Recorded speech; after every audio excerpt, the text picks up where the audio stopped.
Welcome back to Yesterday Today. I trust all of you folks out there survived. You survived Halloween.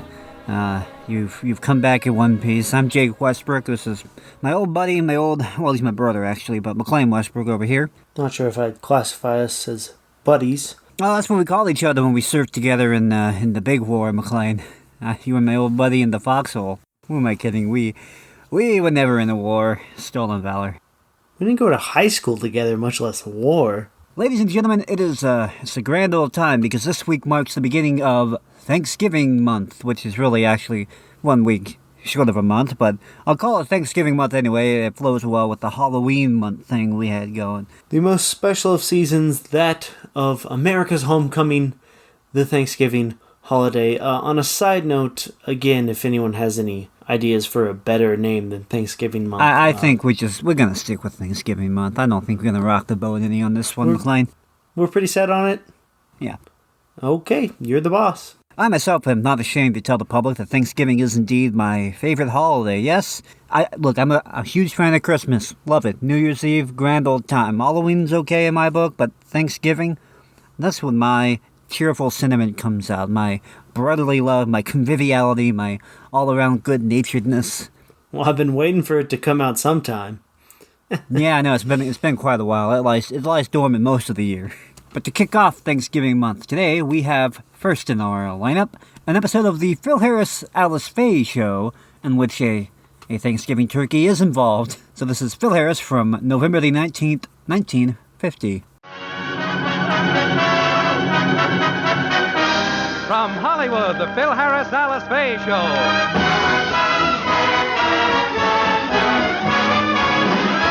For your enjoyment, here is the Phil Harris Alice Faye Show, written by Ray Singer and Dick Chevrolet, with Elliot Lewis, Walter Tetley, Robert North, Janine Roos, Ann Whitfield, Walter Sharp and his music, yours truly, Bill Foreman, and starring Alice Faye and Phil Harris.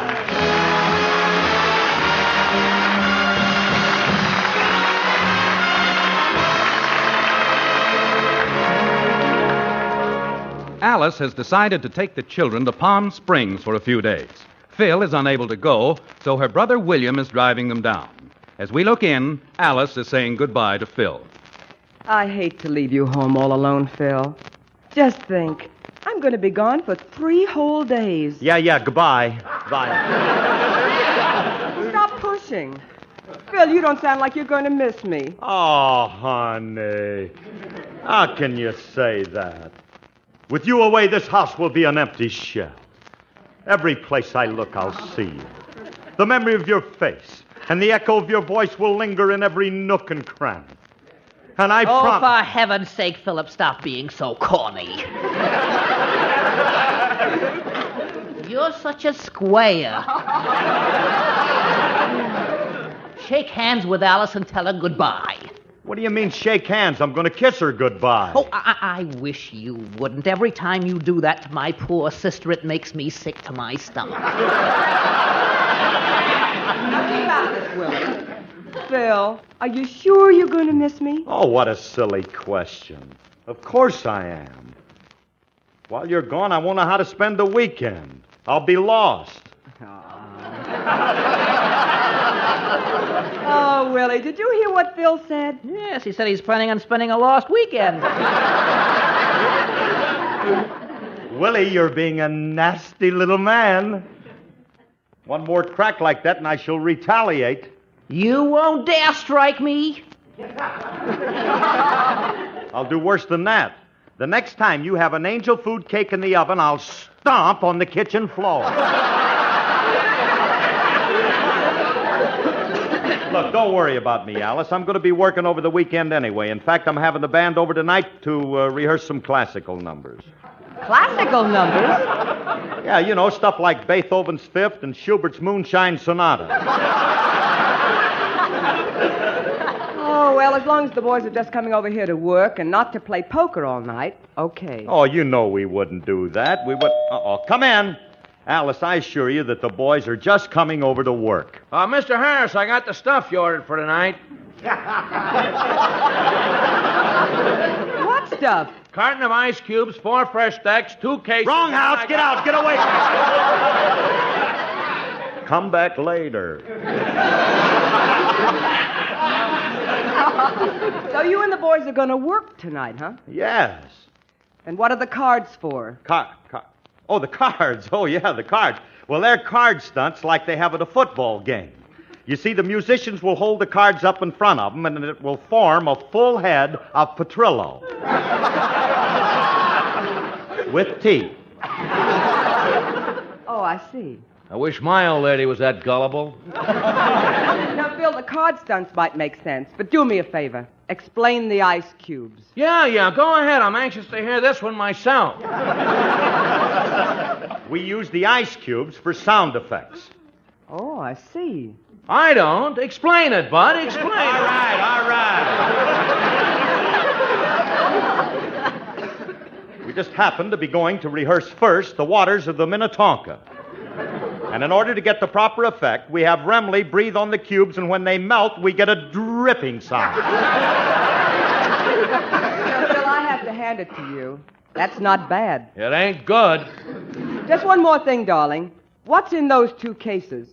The case. The one on the left is the case of clarinet reeds for the woodwind section. Since when do reeds come in bottles? Oh, honey, don't be silly. It's the newest thing. It keeps them airtight and fresh. Isn't that right, mister? Oh, yeah. You see what it says on the bottle, lady? Lager Reeds. The reeds that made Milwaukee famous. Thanks, mister. I appreciate it. Yeah, don't mention it. Yeah, I got a nosy wife myself. Phil, that's a case of beer, and I doubt if you can explain that. I bet I can. I'll bet you can't. I'll take part of that bet, lady. This guy is pretty good. I guarantee I can explain the beer. And I say now, the beer. Well, that's for the woodwind section. They dip their reeds in to soften them up. And now tell me, what's in the other case? That's something to soften up the brass section. Now, are there any other questions? Yeah. What do you want me to do with the 6 dames I got in the truck? Take them out.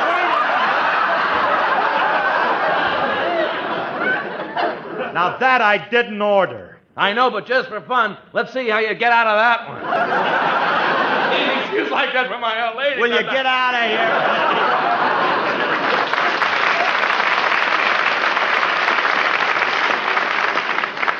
Look, honey, please, why don't you and Willie go upstairs and start the packing, will you?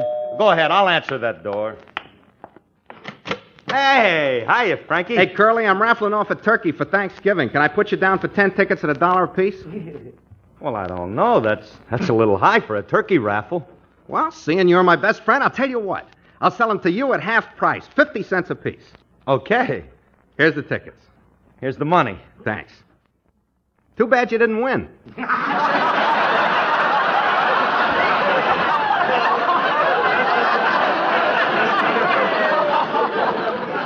What do you mean I didn't win? Wait till I hold a raffle, will you? Now, when is the winner going to be picked? Last night. Serves me right. I should have known better than to get roped on something that you're selling. Who's the guy that ran this raffle? By some strange coincidence, it was me. Uh-huh. And who picked the winning number? By an even stranger coincidence, I did. And who won the turkey?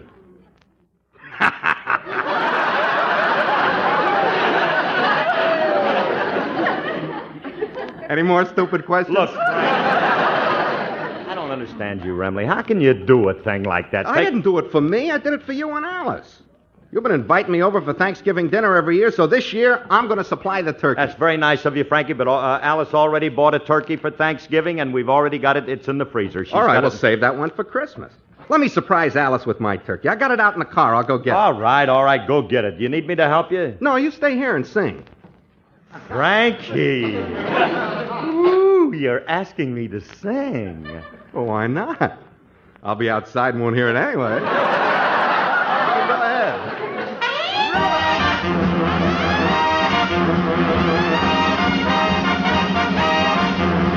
Let's choo-choo-choo-choo-choo-choo-choo to Idaho. Come on, let's go. Let's choo-choo-choo to Idaho.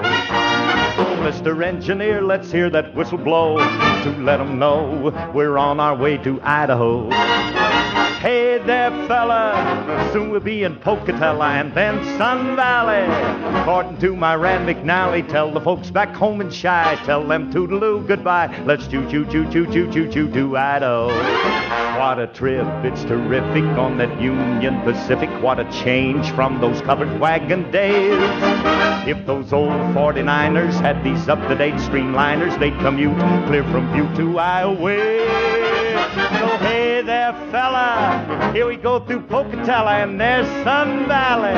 According to my Rand McNally, tell the folks back home in Chi, tell them toodaloo goodbye. Let's choo-choo-choo-choo-choo-choo-choo to Idaho. Well, pardon me, folks, but if you ain't observed, I'd like to announce that our dinner's served. And glancing at the menu, I am proud to say the chef is really cooking up a mess today. The full-course dinner is a work of art, and I most highly recommends our a la carte. The dining car is open and it's straight ahead. The first one there is the first one fed. Now, it's the custom here, though it ain't the rule, that if you wait, then you wait in the vestibule. And folks, on the counter we aim to please, we're the latest and the greatest in facilities. I just got word from the engineer. The green light is shining and the track is clear. We breaking every record and I ain't surprised, 'cause she's a mighty locomotive and she's dieselized. From east to west, from coast to coast, the Union Pacific is the foremost. So hey there, porter, when we pass Nebraska's border, get my suits out, lay my shirts and western boots out. If I'm going west today, might as well go all the way. Yippee-i-o, let's choo-choo-choo to Idaho. Come on, let's go, let's choo-choo-choo to Idaho. Come on, let's go, let's choo-choo-choo to Idaho.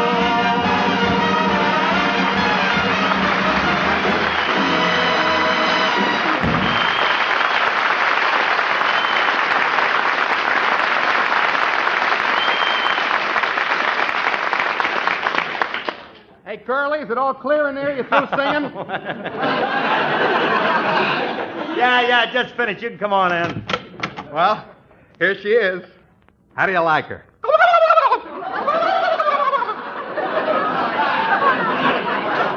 How do you do, miss? I'm always glad to meet a girlfriend of Frankie. Now then, where's the turkey? Don't be a wise guy. This is the turkey. Oh. With your girlfriends, it's kind of hard to tell. The last one you had looked like a unicorn. She did not look like a unicorn. Just seemed that way because her head came to a point. All right, Remley, look, will you listen to that? We can't keep a live turkey in the house. Get old Tom out of here. Curly, please, don't call her old Tom. Charmaine happens to be a lady.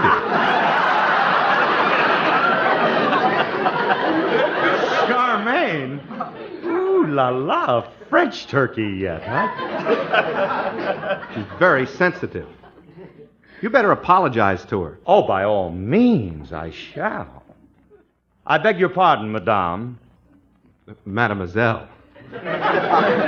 She's not married yet. Well, propose to her and get her out of my house. Look, if Alice sees a live turkey in her living room, she'll yell blue murder. You can't keep a thing. She doesn't have to see her. We'll hide Charmaine in the closet until after Alice leaves. We'll surprise her when she gets back from Palm Springs. All right, anything. Come on, Frenchie. Now, get in there. Look, Frankie. Oh, listen to that. We'd better tie her up and gag her so she won't make any noise. Now, come on and get in there and help me and close that closet door so nobody overhears. It's you and a live turkey.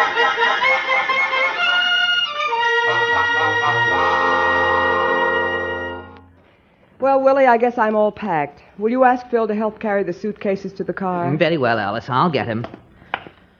If I were Alice, I wouldn't trust Philip home alone. He needs a keeper. He's nothing but a middle-aged juvenile delinquent. Philip, Alice wants you to come out to... Well, that's funny. I could have sworn he was here in the living room. I never Somebody's in that closet. I wonder who it is. I'll just sneak up and listen. Hey, Curly, Will she be all right in here? She won't smother, will she? Nah. She'll be all right. Now, look, Charmaine, don't make a fuss, and we'll let you out as soon as my wife leaves. Charmaine? He's got a woman in there. Charmaine, will you please stop squirming like that and leave... Ouch! Remley, she bit me. She's a wild one, too. I'm going to put a stop to this right now. I'm going upstairs and tell Alice he has a woman in the house. Hey, Curly, I think I heard somebody out there. It sounded like Willie. Old blabbermouth, certainly. He'll run right up and tell Alice and spoil our surprise. Look, we better hide that turkey in the den. Now, come on, Charmaine. Get out. Come on. Oh, Alice, have I got something to tell you? Wait till you hear this. Well, calm yourself and tell me. What is it? Alice, I'm not one to start trouble between you and your husband. But it gives me a great deal of pleasure to inform you that Philip is unfaithful. Oh, what are you talking about? Philip has a French hussy named Charmaine hidden in the living room closet. Oh, Willie, stop being ridiculous. If you don't believe me, look in the closet yourself. I have no intention of looking in the closet. But, sis, this is the opportunity I've been waiting for 9 years. This is our chance to divorce the old cotton ball. Now, Willie, I want you to stop trying to come between Phil and me with your wild stories. I'm going downstairs and say goodbye to Phil. Do me a favor, Alice, and look in that closet. I will not. I trust Phil implicitly. Some wives would be suspicious, but I'm not that kind. I'd no more think of snooping around. Oh, there you are, Alice. Hi, you all ready to go? Yes, dear. I just came in to say goodbye. Well, so long, honey. Have a nice time, dear. Remley, let go of her. Take care of yourself, dear. Goodbye. Goodbye. Bye. Bye now. Now, how did I ever happen to walk into this closet? It's a natural mistake. You've only been living here 9 years. How should you know where the front door is? Well, so long, fellas. Yeah, so long. Bye. Alice, the door ain't behind the curtains either. Oh, I'm a little confused. Well, so long. Curly, what's she doing under the couch? Kissing her mother goodbye. Short chain. Hey, Alice, what are you looking under that couch for? Oh, is this the couch? I guess I'm getting nearsighted. Well, bye. Goodbye. Bye. Yeah, goodbye. Hey, she finally found the door. Yeah, this kid knows what she's doing every minute. Oh, what now? What can it... All right, come in. Mr. Harris, my name is Homer Feinschreiber, and I just flew all the way out here from Altoona, Feinschreiber? Pennsylvania. I run a pool room back there. I'm a nice guy. I mind my own business. I'm a member of the Chamber of Commerce, but the last few days, my wife has been driving me crazy. She's hysterical. Well, I can't... She just lays there in bed and screams at me. She won't get up and cook my meals. She won't iron my shirts. I've got my The other morning, she leaned down and kicked my youngest son, Wilbur. Well, That's going too far. I don't know. But it's all on account of you. Well, I can't... Oh, you don't know me. I have no right to come breaking into your beautiful home like this, but you've got to tell me something so I can go back and tell my wife, Mr. Harris, what is the thing?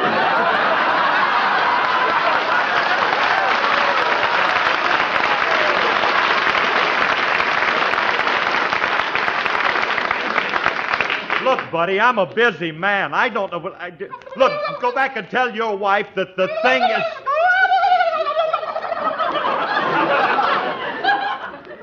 Mr. Harris, I'm sorry. I didn't realize your wife was rehearsing her song. Hey!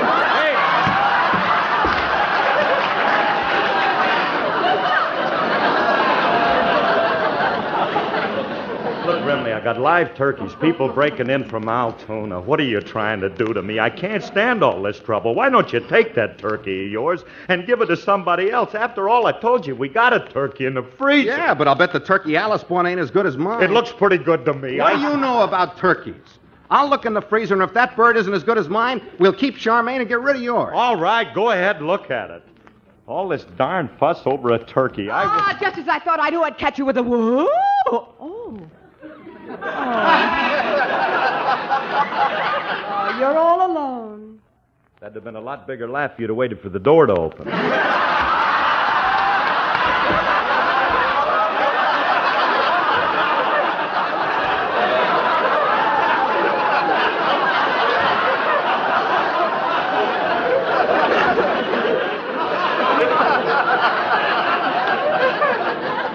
But as long as you're here, what now? Well, before I go, dear, there's something I want to say. Well, say it, will you? What are you waiting for? For the band to pick up their instruments. Oh.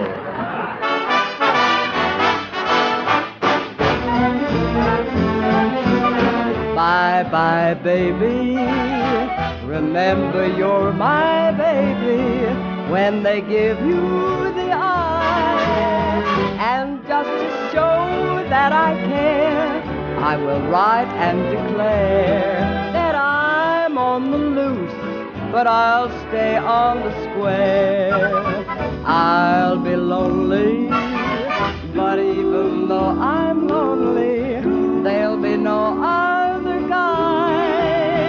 Though I'll be gone for a while, I know that I'll be smiling with my baby by and by.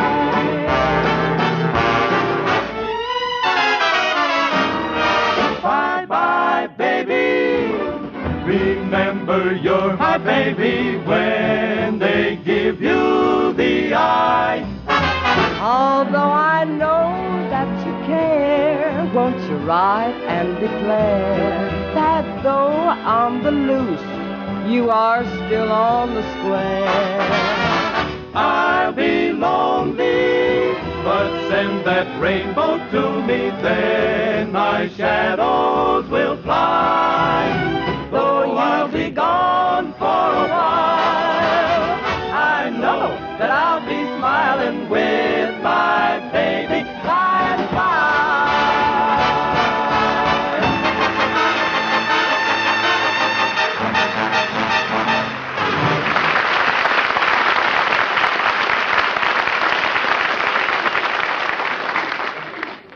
Hey, Alice, that was wonderful. You have a remarkable voice. She certainly has. It's amazing how much she sounds like a quartet at times. Yeah. Well, I guess I'm ready to go now. Yeah, well, go already. Well, bye. Goodbye. Bye. They certainly were anxious to get rid of me. I wonder if he does have a woman. No. I know he hasn't, but just to make sure, I'll sneak back and listen. I'll make believe I'm going out the front door. Now, to tiptoe back and see just what's going on. I thought that wife of yours would never leave, Curly. Yeah. You think she suspects anything? No. How could she possibly know anything about Charmaine? He does have a woman in the house. Well, Frankie, look, after comparing the two, what do you think?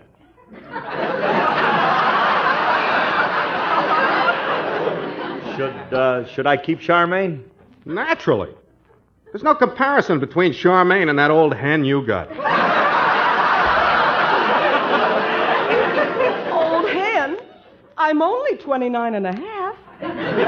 Besides, Charmaine is nice and plump. The old hen I got's pretty fat, too. I put on a half a pound and right away I'm a tub. Look, Frankie, maybe I ought to keep the one I got. Oh, don't be ridiculous. Charmaine is young. That one you got has seen better days. True.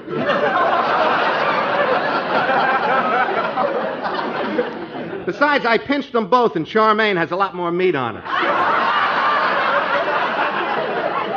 I don't know about Charmaine, but he's never laid a hand on me. All right, Remley, look, I'll keep Charmaine. I got to admit, she looks a lot more tender. If Charmaine had 2 children, she wouldn't be so tender either. Hey, wait a minute, Frankie. If I do keep Charmaine, what am I going to do with my old turkey? Give her away to some charity. Give her to the Musicians Union. Musicians union? Do you think they'd take her? They'll take anything. That does it. Calling me a turkey. If he wants to get rid of me, he can. I'll go upstairs and pack the rest of my things and leave him for good. I'll show him he can't talk. Hey, Miss Fay, I brought it. Why, Miss Fay is just crying. What's wrong? Oh, Julius, it's Mr. Harris.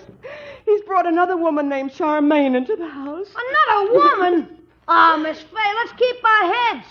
Do you honestly think your husband is the kind of a heel who would bring another woman into your own home? Do you honestly think that? Well, no, I don't. I do.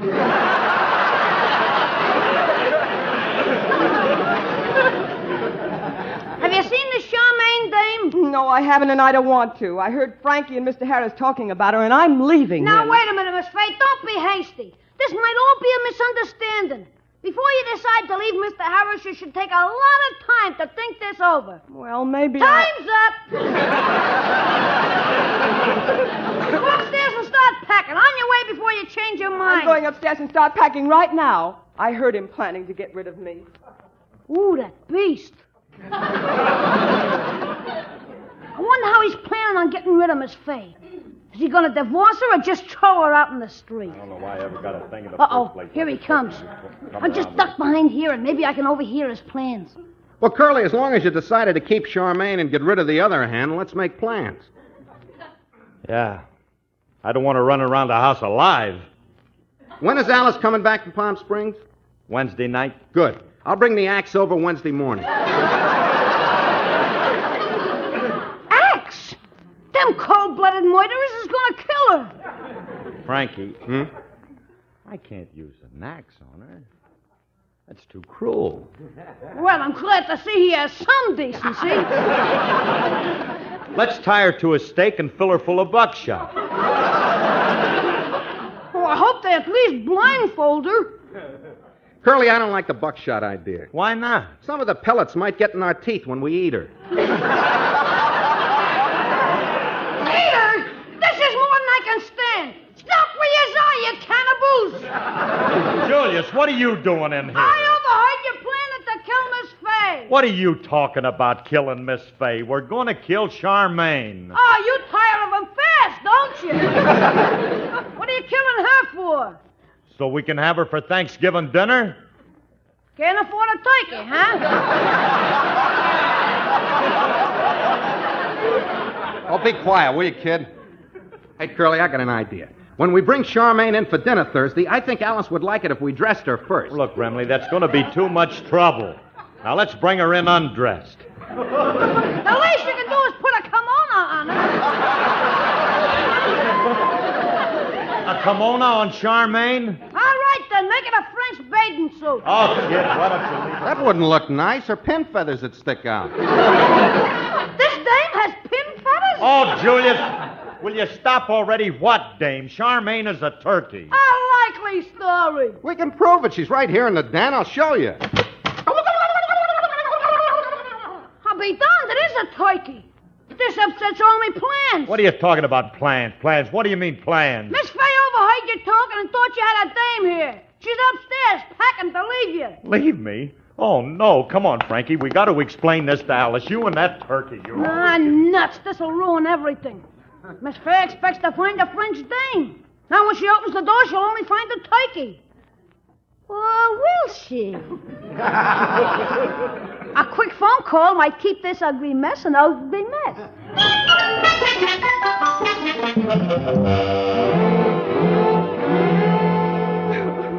Alice, will you please believe me? For the 10th time, I tell you Charmaine is a turkey. How do I know you're telling me the truth? I'll open the door to the den and you'll see that it's a turkey. Now, there you are, Alice. This is our turkey. Gobble for my wife, Charmaine. Gaboo, gaboo, gaboo.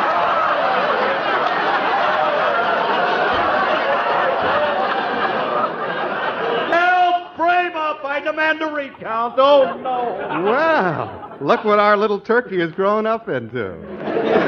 Yum, yum, yum. So this is your idea of a turkey, huh? But, honey, when I put her in there, she was a turkey. She must have come out of her cocoon or something. I never saw this dame before. Oh, Sherry, how can you say that about your little Charmaine? You like me, do you not? Look, lady, I got no time for that right now.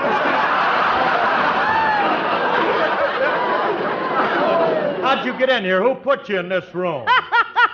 Oh, Julius, grab him, Frankie, and we'll have him for Thanksgiving dinner. Okay, you tear his drumsticks off, and I'll stuff him.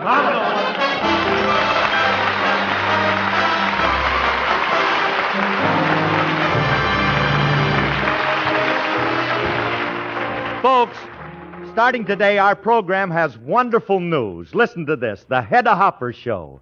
Hedda's guests tonight are Mr. and Mrs. Ronald Coleman, Mario Lanza, Andy Devine, and Arlene Dahl. It's the Hedda Hopper column come to life. Stay tuned for it, and best wishes, Hedda, from Alice and me. Good night, everybody. Good night.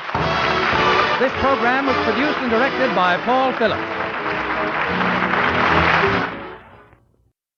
Welcome back to Yesterday Today. That was Phil Harris you just heard. And McLean, I have some rather, I don't know if it's upsetting news, but at any rate it is news. I ran out to check the mail while I was playing, and in the mailbox was this missive, this note. It was actually scrawled on the back of a postcard. I'm not sure why. Is Willie blackmailing us again, or is... No, this is actually from the landlord. So it turns out, you know Sidney Snorthoff, right? That guy? Yeah, the guy that was possessed by a ghost and then puked clam chowder all over the studio last week. Yeah, okay. Okay, good. I'm good you have a solid memory of him, because this involves that same man, McLean. I was afraid you'd say that. Sidney Snorthoff, the janitor of our building, apparently notified our landlord that he has formed a one-man union. A one-man union? A union consisting of exactly one person, which doesn't really think that kind of defeats the point of a union. I guess that's just being assertive. I don't know. Yes, the union's called the International Brotherhood of Janitorial Workers who operate in this specific building. Rather a long name, but he only had one demand, apparently, and that was that he is given a full-on Thanksgiving dinner with all the trimmings. Huh? What? Yes, so apparently we are now on the hook. The landlord agreed to this condition, I don't know why, but we are now on the hook to provide a Thanksgiving dinner to the employees of this building. We rent a studio here. How is that our responsibility? Look, I'm not going to tangle with the International Brotherhood of the Association of Janitorial Workers who work in this specific building, are you? Are you going to take that chance, buddy? You want some guy to come around and break your kneecaps? No, I hear the IBJWTOTSB is a pretty strict organization, but I feel like this is something we could take up with our landlord. Dude, last time I tried to argue something with that guy, he bumped our rent up by another $50. I'm just gonna keep my head low. Go take stock of whatever we have in the pantry, okay? Come to think of it, there was that time I didn't say good morning to him and he raised our rent by $20 the next day, so... Yeah, I'll go to the pantry. In the meantime, we have an episode of Let George Do It, entitled Cause for Thanksgiving. Let George Do It was a detective show starring Bob Bailey, who you may know better as the best actor to play Johnny Dollar. My bias is showing there, but, you know, he was a good Johnny Dollar. But here he's playing a guy named George. So here's Let George Do It and Cause for Thanksgiving. I hope you weren't planning on having any clam chowder at Thanksgiving, because we're all out, Jake. Nah, man. Personal notice, Danger's my stock trade. If the job's too tough for you to handle, you've got a job for me, George Valentine. Write full details.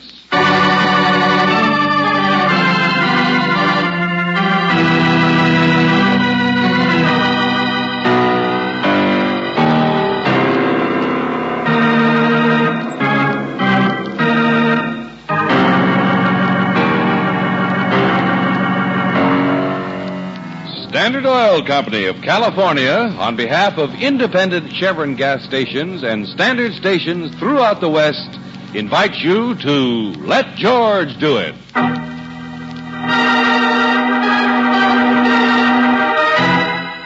Cause for Thanksgiving, another adventure of George Valentine.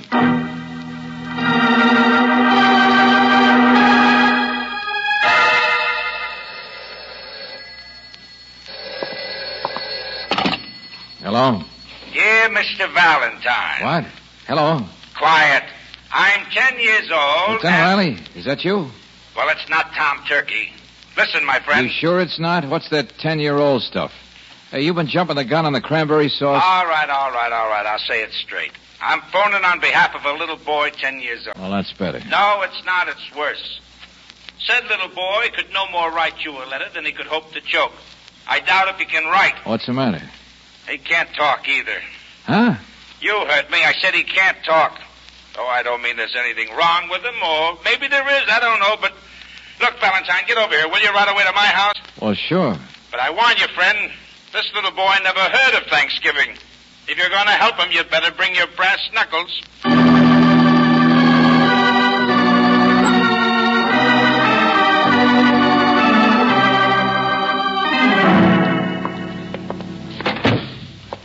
Where is he, Lieutenant? Oh, Mrs. Riley's got him in there trying to coax him to eat.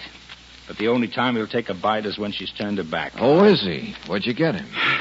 One of the boys in my department picked him up early this morning at 3 a.m. on the waterfront, the warehouse lane. Oh, I see.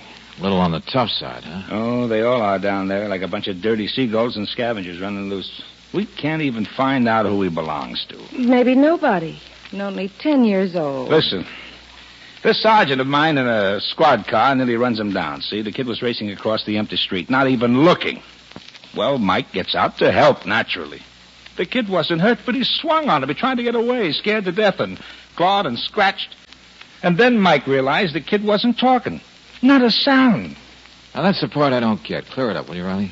Well, Mike couldn't even find out where he lives, so he brought him in. My friends, that boy hasn't spoken one single solitary word since. Hardly a noise out of him. Oh, except maybe to cry a little. Only he stops that when you look at him. But, Lieutenant, he's probably a mute. Oh, 2 doctors were out from juvenile hall to look at him. One of them said the kid's faking, but they both agree there's nothing wrong with his vocal cords. What's the other doctor say? Psychic shock. Oh, you mean he can't talk because of something that happened to him? Well, they're not sure.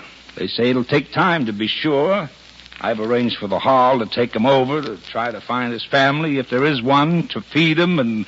But that takes time, like you say, days, weeks. Now you get it, pal, and the doc says it'll help him a lot better if we could work fast.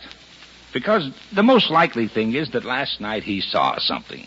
Was mixed up in something that scared the blue blazes out of him, and he was running away. A little before 3 a.m. last night, I saw something. Yeah, but what? Nothing happened down there. Nothing was reported. My department can't just go bursting into a... Huh?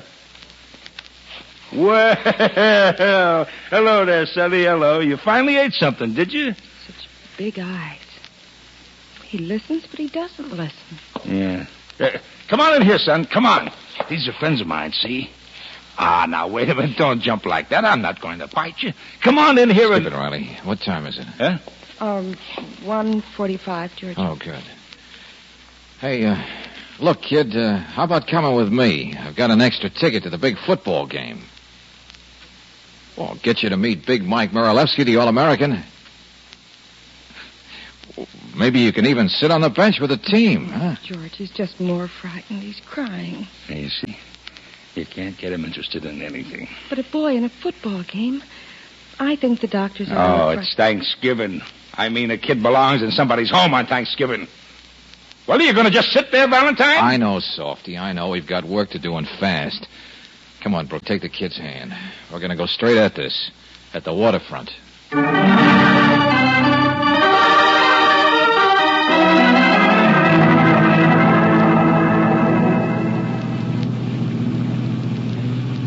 Warehouse Lane. Yeah, great place. Plenty of freighters tied up, but no people. Ship chandlers.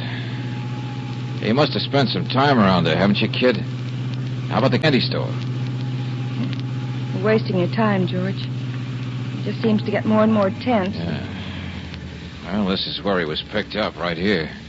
Oh, relax, honey. Don't just sit there Running and look... from right to left, so he must have come from this way. Okay, let's move on a little. Cobblestones by the empty warehouse, huh? George, look at him. It's this direction, all right. George, look out for that boy in the street. He's right on the right side of the street, jerk nose. Ooh, lovely neighborhood. I wonder if that boy would know anything about our friend here. Hey, that's an idea. Wait a second. Hey, you, Shorty. Oh, you want to argue about it? Yeah, jerk nose. Come here, you. Hey, let go of me. Hey, Shorty, wait. George, come here. I'm having an awful time holding. Oh, look, kid, stop it, will you? He wants to run too, George. Yeah, now easy, that's better. Yeah, he'll get away from us if I try to catch up with that Shorty. Look, Brooksy, look, there's a settlement house over there at Murphy's. You know him. Take the kid over there and wait for me, will you? Sure, George. Maybe they'll know something about it. I doubt it. 3 a.m. last night. But farther out there on the pier is where it happened, whatever it was. So me, I'm going to take it on foot by myself.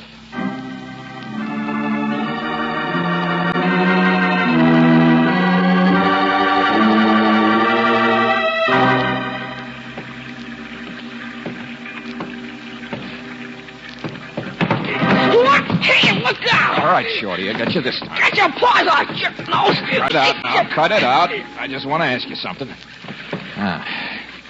You know that other kid I had back in the car there? You know his name? I never seen him before. I ain't done nothing. What's your name? I don't know. Let go. You kids running loose out here by the ships last night? I was up on the moon eating cheese. Let me go. Oh, brother, great tribe, aren't you? Stick together. Never tell anybody anything.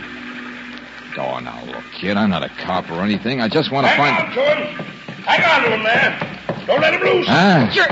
Oh, no, you don't, Shorty. I got you. Don't let him loose.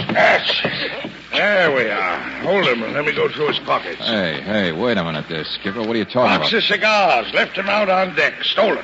I didn't steal He hasn't got anything. No. He's too big anyway. You're not the one. Not what? Come on, Shorty, get out of here. You're no help. I told you, jerk nose. Yeah.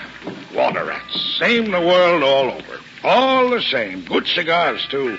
First mate, give them to me so I'd let him stay uptown. Wait a minute, Skipper. Wait a minute. Were you looking for another kid? No. Yes. Something stolen last night, you mean, huh? During the night? Cigars? No, this afternoon, a few minutes ago. Come up like rats soaking the horses. I tell you, it's awful. Marseille, it was my last port. Same thing, same the world over. Nobody stops them, nobody can stop them. Kids. Hey, wait a minute, Skipper. This your ship tied up here? Yeah, leaky old tub full of potatoes. Frenchmen like potatoes. Uh-huh. Looks about ready to sail. Were you here last night? What are you peddling? Dope, punch boards, cheap liquor? No, listen, will you? You have trouble with kids getting aboard, huh? Characters like you in every port, too. Dock loafers. Always got a deal.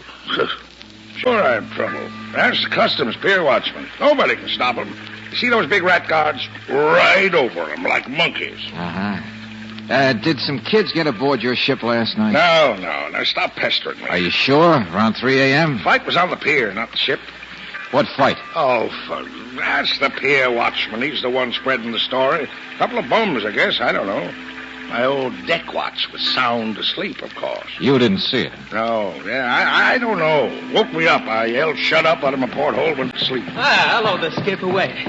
I'm so glad to catch you. Huh? Oh, what now? A sailor comes ashore and I'm just going to take a minute. It's about a woman, you see. Oh, that I see, and so nice.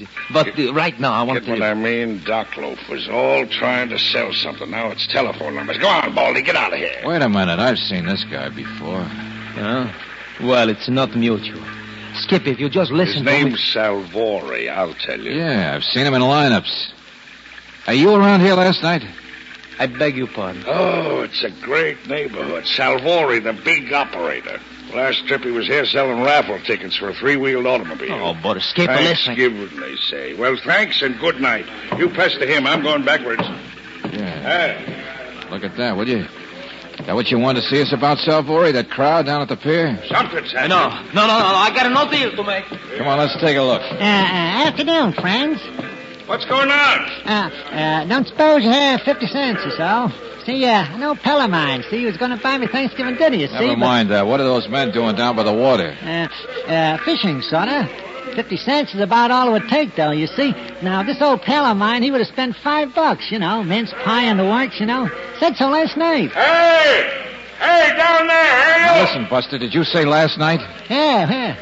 What are you doing? Hey, sailor! No, it seems to me that... Hey, look out there! Salvori! Well, he left in a hurry, didn't he? Body, Skipper! Got a body! What? Just fishing him out. Guy floating with a knife in him. Guy float... Yeah. with a knife. Holy smoke. Yeah, see, that's what I tell you. You see, a pal of mine, he was going to buy me a Thanksgiving dinner, see? Only instead, it looks like he got in a fight about 3 a.m. last night, I figure. Yeah, and got murdered, see? So tell me, how's about the 50 cents?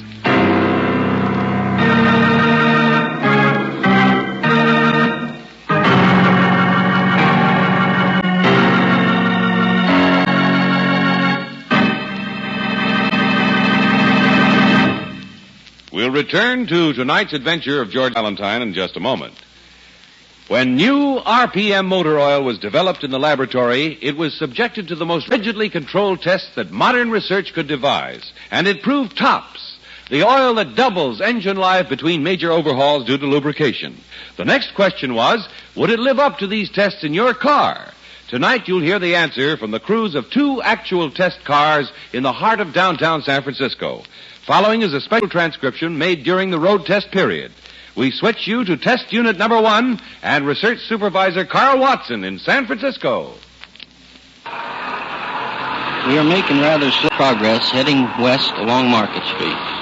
Test unit number 2 is behind us in the traffic.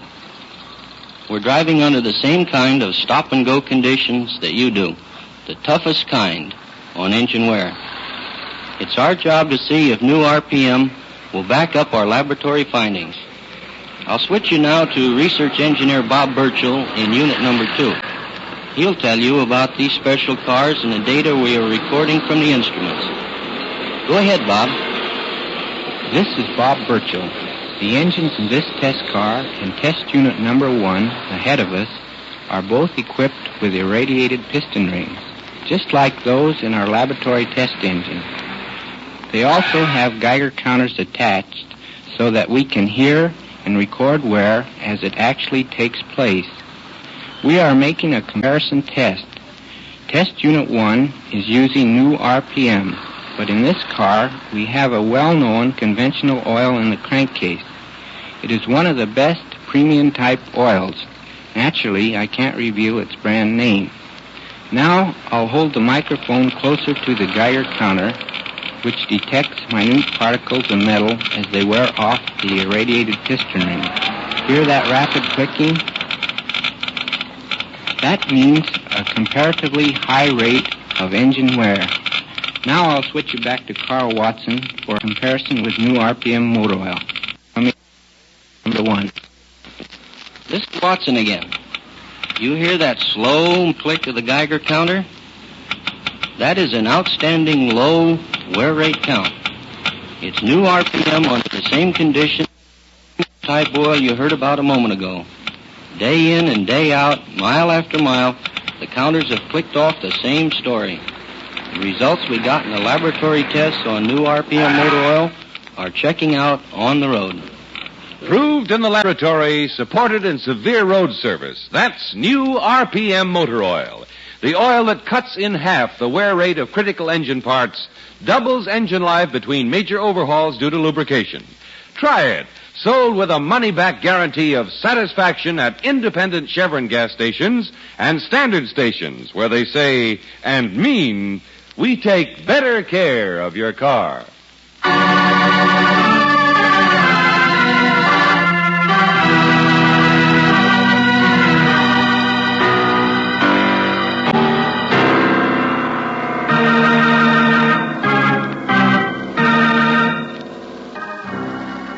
Now, back to tonight's adventure of George Valentine, a boy 10 years old who's been scared to death, who either can't or won't talk. Well, if your name is George Valentine, you begin to understand the reason when you see the neighborhood in which he was picked up by the police. You understand a good deal more when you see that the body of a man has been fished out of the water off the pier. Yes, now it's certainly a case for Lieutenant Riley. Oh, but what a case. They don't get solved around here, my friend. They just happen. Okay, Riley. Did your boys pick up that bum, the guy who sniffed? Oh, he won't know anything. Nobody does. The name of the corpse is Lefty Sims. Well, you seem to know something. Well, everybody knew him. He's a common thief, that's all. Few big jobs, but nothing to steal down here. He usually worked the city. This wasn't his territory. Your doc says the time's about right. Been dead since last night around 3 or 4, maybe. Killed and tossed in the water.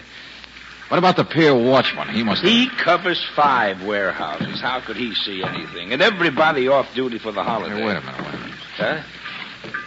Riley, what's this stuff? Where the fight happened? It's a spot of blood, I figure. No, look closer. Powder.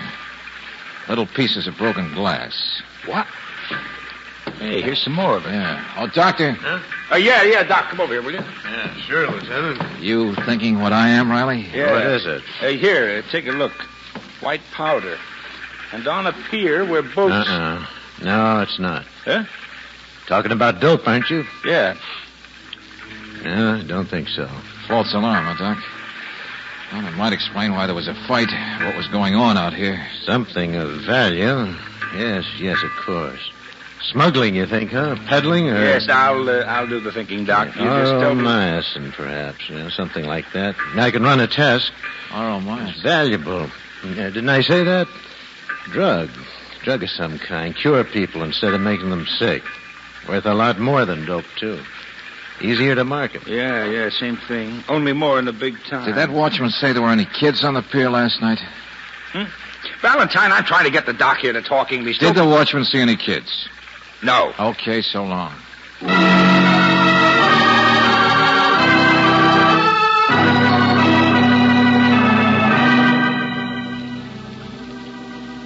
Wish I could help you, Miss Brooks. It's all right, Mr. Murphy. Come on, Sonny. The settlement house here is pretty badly undermanned. A cleaning woman will be back tomorrow. She might know something about the bar here. But in this Well, neighborhood... thanks again. Come on, Sonny. Car's parked over this way. Brooksy! Well, it's about time Come on, you got... get out of the street, you and the kid. What? Never mind, any place. Here, duck in the alley. In this neighborhood, Angel, I don't want to... Who was that? I don't know. Packing crates you can't see. He's gone now. George, what's happened? What's going on? Simple, Brooksy. Nice, simple case. My guess is the kid here was an eyewitness to murder. It'll be a simple case if he isn't murdered.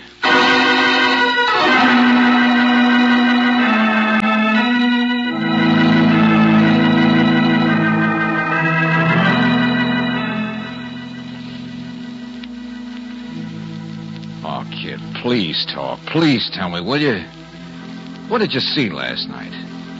Look, nobody's going to hurt you. I won't let him. But you must have seen things like this plenty of times before, kid. I don't mean murder, but you grew up in a tough place. And you're not going to do anybody any good if you just... Yes, he just cries. George, I'm taking him home. You can solve your own fancy waterfront murders. Okay, I'll leave him alone.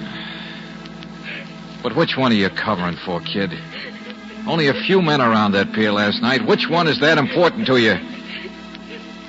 All right, maybe you've given me the answer at that, without talking.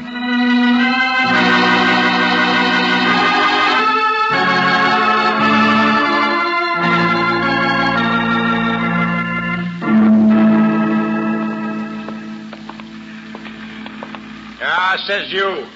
You admitted you saw your old pal Lefty, didn't you, before he was murdered? I tell you... Come on, Riley, along the deck here. Now, look, I promised me a nice Thanksgiving dinner, you see, Lefty does. He came past walking up to the pier and never come back. But didn't he say who he was coming out to meet?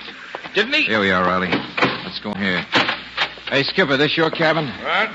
Oh, no, mine's forward a ways. It's all right, the owner's cabin. Nobody ever uses it. Just want a place to talk. Already said all I'm going to say. Come on, you two, Skipper. The name is Stogue, isn't it? Yeah. Well, wait a minute. Here's the other one. Bring him in here, Sergeant. Let go, man. Let go. Mr. Salvori. Now I have to stand rats on my ship, eh? Picked him up in the neighborhood, Skipper. That's all for now, Sergeant. What about the kid, Valentine?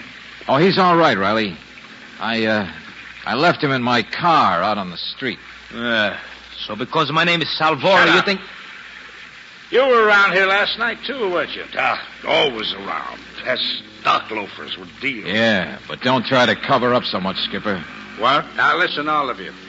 We can't find anybody else with a chance of being out here last night but you three. I was on my ship. Talk to this peddler. I said don't cover so much. Salvori's a friend of yours. Sure, everybody's a Salvori's friend. Except the law.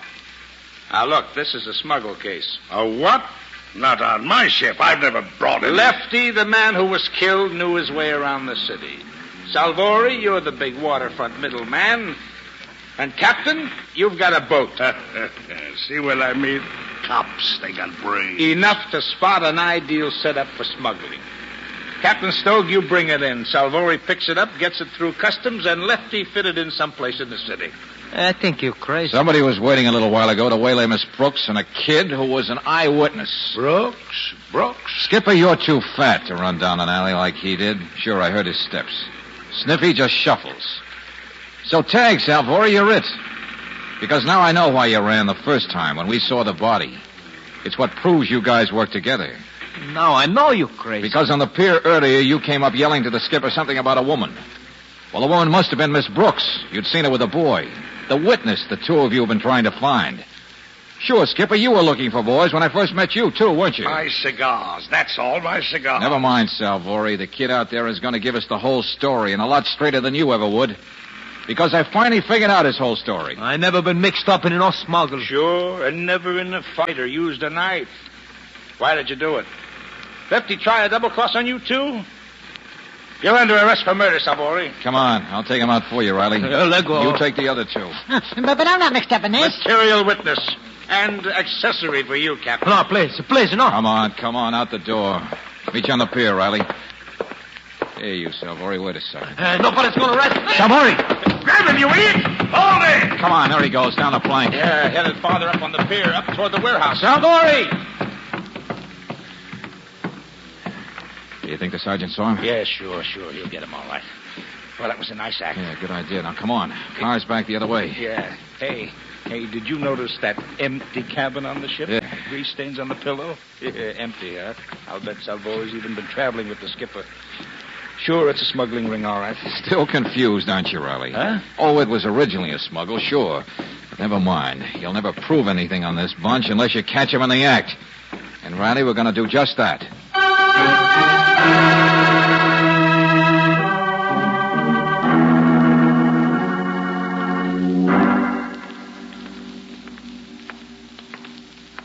Well, it's the only car in the street. Uh-huh. We're close enough. But it's been 5 minutes already, Valentine. If this hunch of yours is going to pay off, it better start. Gotta give us time to run the other way, hasn't he? I don't see how you can... Oh, no, I didn't expect a gun. Come on, around the side of the building. That's my car, Riley. I hope somebody's going to pay for it. Hold it. There he is. You're wasting your time, Skipper. The car is empty. You hear me? The kid's uptown. It was a trap, Skipper. Be careful. He's got the corner of the building there to duck behind. The only one who'd stick his neck into our trap is the one who did the stabbing, right? The one who has to get rid of the kid, the witness. So we don't even need to ask the kid now, do we? Look out!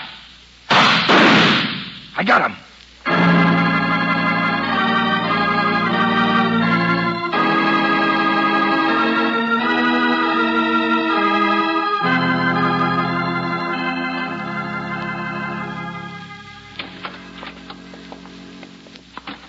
Lieutenant Riley's still at the hospital, George. He says he'll get his confession from Captain Stogue, all right.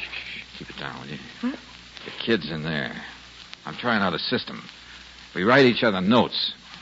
What about the smuggle stuff, those drugs? They searched the ship yet? Yes, they've already found some drugs hidden, but I don't understand. What did you say, writing notes? What don't you understand? How the smuggle worked? With a thief, a middleman, and a skipper involved? With drugs that couldn't be sold in this country except through the proper channels? But would sell for a fortune in Europe or on the black market? Oh, you mean it was to be smuggled out of the country? Mm-hmm, that's right, Brooksy. And Lefty, the guy who was killed, stole the drugs and delivered them last night. But he got a knife instead of a payoff. And the kid saw it. George, you mean the boy talked? He's all right? I guess he will be. See, I was afraid he was, well, maybe the skipper's son or something. Yeah, I know. That psychic shock, his refusal to talk. But he's not. He's only known him for a few weeks. Kid didn't even know where he fitted into the plan until a few days ago. Oh, George, for heaven's sake. See, he doesn't have any parents, Brooksy. Just a waterfront kid. But not nearly as tough as he acts. What's missing in the smuggle setup? There's customs on the other side, you know. Who gets the goods into the other country, off the ship? The boy? You mean he was a part of it? Nobody can stop him all over the world. Up and down like monkeys. Perfect, isn't it? Yeah. If you'd been with me, you should have noticed. Empty cabin on the ship with grease stains on a pillow. But Salvori is bald. Yeah, we better buy some shampoo for that kid, by the way. He was aboard that ship. Yeah, he saw the captain go ashore to meet Salvori and Lefty. He saw the murder. Then he broke out and got away. George, let me talk to him. This ridiculous business of writing notes... Oh, sure, he'll talk now. Just been scared to death, that's all. And all he wanted was to be happy. He was expecting to be happier than he'd ever been before. George, if you don't stop playing clairvoyant... Well, the captain's the only one who could have brought the kid. Therefore, made him afraid, made him run ashore. Therefore, Brooksy, the skipper, was... Well, don't you remember how the kid reacted when I asked him to go to a football game? Just puzzled? George, he is writing. Sure he is. Gives me more time to look the words up in the dictionary. Hello, mademoiselle. Oh! Sure, Angel. That's why I wouldn't talk before. He wants to stay in this country. Afraid we'd find him out. He's from Marseille. He's French. Oui, Marseille. Mais j'aime l'Amérique. Et monsieur, il dit que... Hey! French. Here, give me the pencil. And the dictionary. You think you could stand a turkey dinner, George? Turkey? Oui. You see? One language. Oh, I guess it is Thanksgiving, isn't it? And now we got a pilgrim on our hands, Angel. A hungry little pilgrim.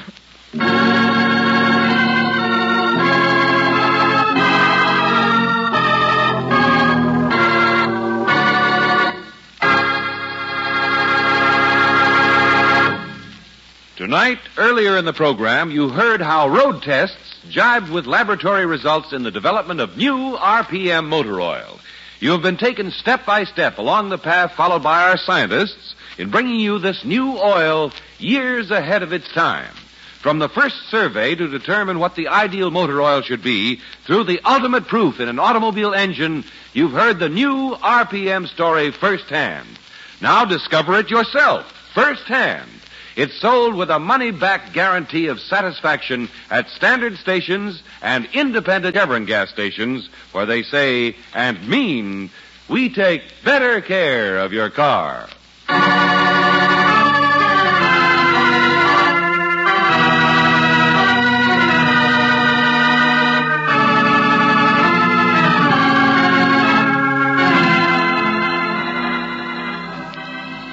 Tonight's adventure of George Valentine has been brought to you by Standard Oil Company of California on behalf of independent Chevron gas stations and standard stations throughout the West.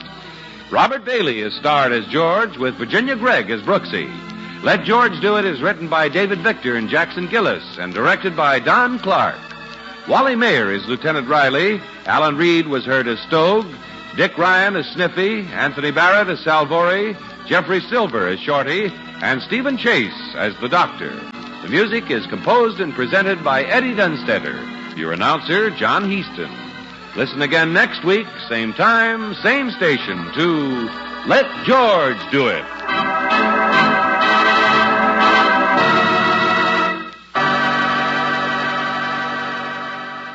All right, welcome back to Yesterday Today. McLean, just a quick question.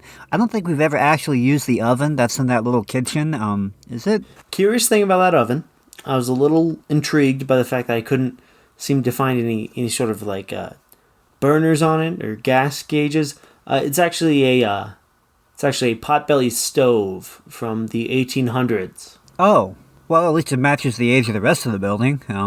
Must be an original fixture, huh? A bit of an antique. Yeah, well, we're gonna have to figure out how that works. Yeah. Additionally, I also just got back from the pantry, and as well as being out of clam chowder, we are also out of everything else. Okie doke. I will whip up a shopping list. While I'm doing that, our next show up is Our Miss Brooks from 1950, in which I believe a Thanksgiving turkey is involved. Curiously enough, all the shows today seem to tie into Thanksgiving somehow, almost like it was planned that way. Wow, weird. Anyway, there were a few tumbleweeds where the beef hash used to be, but other than that, we're cleaned out. Do you have a can of cream corn or anything? No. Colgate Dental Cream to clean your breath while you clean your teeth and help stop tooth decay, and Luster Cream Shampoo for soft, glamorous, caressable hair bring you Our Miss Brooks, starring Eve Arden.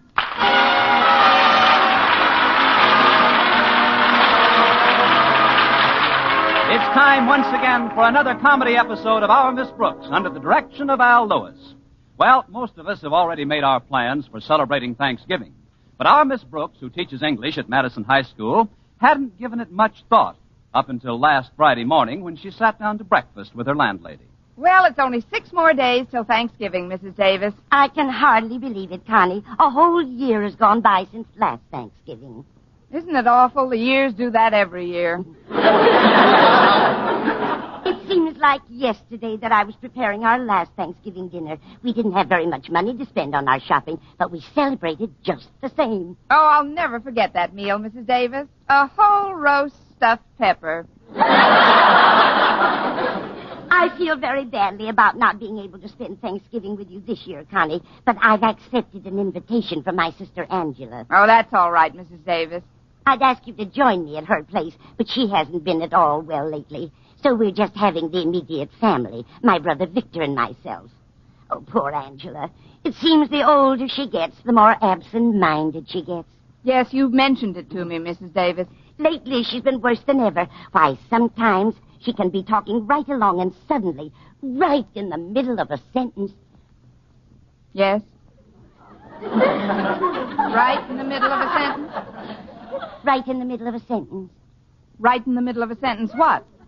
Right in the middle of a sentence what? You've been seeing a little too much of Angela. Angela? She's your brother Victor's absent-minded sister. But don't worry about my holiday, Mrs. Davis. I'll get my pearly teeth into something on Thanksgiving Day. How about Mr. Boynton? Yum, yum. Oh, you mean spending the day with him? Well, he hasn't asked me as yet, but I'll toss him a hint at school today. I'm certain that he'll invite you out, Connie, and then you can be sure of your turkey and all the trimmings. I don't know about the turkey, but if Mr. Boynton and I eat out, I'm a cinch to take my usual trimming. Does Mr. Boynton always insist on going Dutch, Connie? I wouldn't say that, Mrs. Davis. It's just a coincidence that I'm buying him a pair of wooden shoes for Christmas. Oh, but why worry about it now? As Madison star athlete Stretch Snodgrass told me in English class the other day, live good in the present, the future never done nothing to nobody. Oh, Stretch is a nice kid, though. He seemed genuinely concerned about my spending Thanksgiving alone. He told me he would have asked me to his home, but his folks are going out of town for the weekend with the Dentons. Oh, that must be Walter now. He's driving me down to school. Coming, Walter. I'll clear off the table and get started on the dishes, Connie. Say hello to Walter for me. All right, Mrs. Davis. Come on in, Walter. I step over this threshold with fear and trepidation. What do you mean? I am the editor-in-chief of the Madison Monitor. True? True. Well, I made the mistake of letting Stretch Snodgrass set up some of the type yesterday. And he sneaked an item into the personal column that cannot but be a source of great mortification to someone very near and dear to both our hearts. Who? You. Me? None other. I brought a copy with me. Look at this paragraph, Miss Brooks. Let's see it. To who it may concern. That's Stretch, all right. It says, it is pitiful to be alone on Thanksgiving Day. If there is one way how people should show their real Thanksgivingness, it is by sharing their dinner with some poor, unfortunate fellow human person who is alone. Without mentioning any names. Oh, well, that's a relief. Keep reading. Without mentioning any names, if somebody wants to share his or her meal with this lonely human person, all you have to do is walk up and say, you can have Thanksgiving dinner with me, Miss Brooks. Well, Miss Brooks, isn't that awful? Are you going to punish Stretch? I'm not making any snap judgments, Walter. First, let's see if this ad brings any results.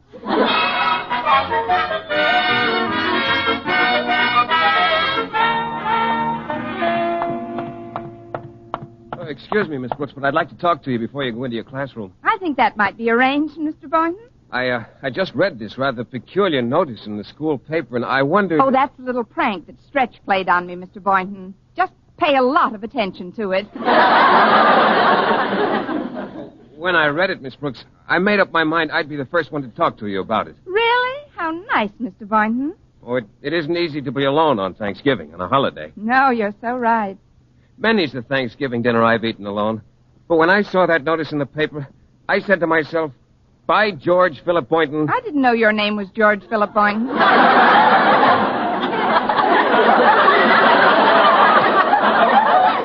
It is, and that's just an expression I use. As I was saying, I said to myself, this is one Thanksgiving you don't have to eat alone. Now, what I want to ask you isn't easy for me, Miss Brooks. Maybe I can help. I promise not to order anything over $1.50. Please continue.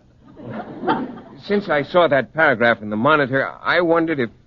I'll make it $1 even, and I'll leave the tip. Please, Mr. Boynton, just ask me what you want to. All right, I will. Good.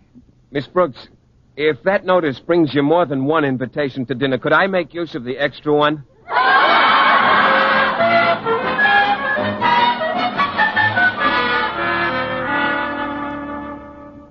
You wanted to see me, Mr. Conklin? Yes, Miss Brooks. Sit down, won't you, please? Take this leather chair by my desk. That's it. Are you nice and comfy?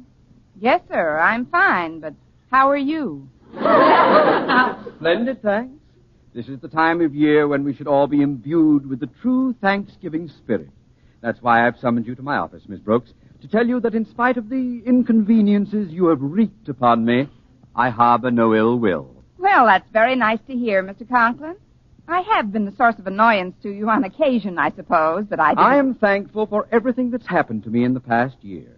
Take the time you dropped that typewriter on my toes. I just give thanks that it didn't land higher and fracture my whole foot. That was careful of me, wasn't it? Then when I think back to the time you stepped on my eyeglasses and crushed them, I give thanks that they weren't on my nose at the time.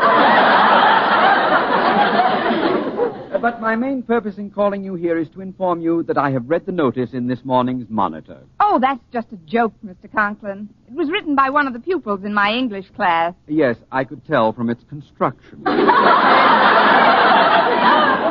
However, I want you to know, Miss Brooks, that I was quite touched by that item. The more so since I, too, will be all alone this Thanksgiving. But what about your daughter and Mrs. Conklin? They're spending the day with Harriet's grandmother, my wife's dear mother. We asked her to join us for the holiday, but she lives almost 100 miles away, and she thinks she's got high blood pressure or something. So nothing would do but that Harriet and Martha visit her. Bless her crotchety old hide. But why aren't you going along? What? Me make a trip like that with my blood pressure? The doctor has absolutely forbidden it. In any event, when I read that notice, Miss Brooks, a thought occurred to me which might make Thanksgiving more enjoyable for both of us. Both of us? Yes. Since we're both going to be alone, I'd like to ask you... that is, I wonder if you'd... what I have to say isn't easy for me, Miss Brooks. Maybe I can help. I promise not to order anything over $1.50. Loneliness can do more to undermine a person's morale than almost anything. And, well, if you'd... that is, if possible... I'll make it $1 and I'll leave the tip. Oh, please don't misunderstand, Miss Brooks. What I want to ask you is... well, if that notice brings you more than one invitation, could I make use of the extra one? Why should you be an exception? Oh, of course, Mr. Conklin. Now, if you'll excuse me, sir, I've got to get to my classroom. Very well, you may go. Be sure and keep me apprised of all results, Miss Brooks. Yes, sir. I'm sure we'll be pelted with turkey dinners. Spirit of Thanksgiving. Are you comfy, Miss Brooks? Take this chair, Miss Brooks. Of all the... Hi, Miss Brooks. I see that you just came out of Daddy's office. Is he very disgruntled this morning? No, Harriet. He's not gruntling any louder than usual. He does seem a bit put out at having to eat Thanksgiving dinner alone. Oh, but he's not going to. Grandmother's coming down to our place after all. We're going to surprise Daddy. Oh, that should do it. He's so sentimental about holidays. Now he'll be able to do his Thanksgiving carving just like always. It'll be loads of fun. I've already invited Walter Denton over. Good. I can't think of anyone your father would rather carve. I know he's not crazy about Walter, but during the holiday season, Daddy's always a little more mellow. I'm going to do some of the shopping today. Mother gave me $5 for a turkey. That doesn't seem like much, Harriet. How big a turkey are you planning on getting? Oh, just a nice 8-pounder. But will that be enough to go around? Mr. Boynton's a pretty big eater, you know. Mr. Boynton? But he'll be eating with you, won't he? He certainly will. And at what better place could he join me for Thanksgiving dinner than in the warm confines of your cozy dining room? Well, I would like to invite you both, Miss Brooks, but I've only got this $5. That's all Mother said to spend. Tell you what, Harriet, give me the $5 and I'll see that we get a big enough turkey for all of us. Well, if you really want to come, Miss Brooks, I'd certainly like to have you, and I'm sure Mother would, too. But there have been times when you and Daddy... Don't you see, Harriet, if Walter's coming, you'll be doing your daddy a good turn by inviting me. How do you mean, Miss Brooks? With both of us there, we'll be an antidote for each other.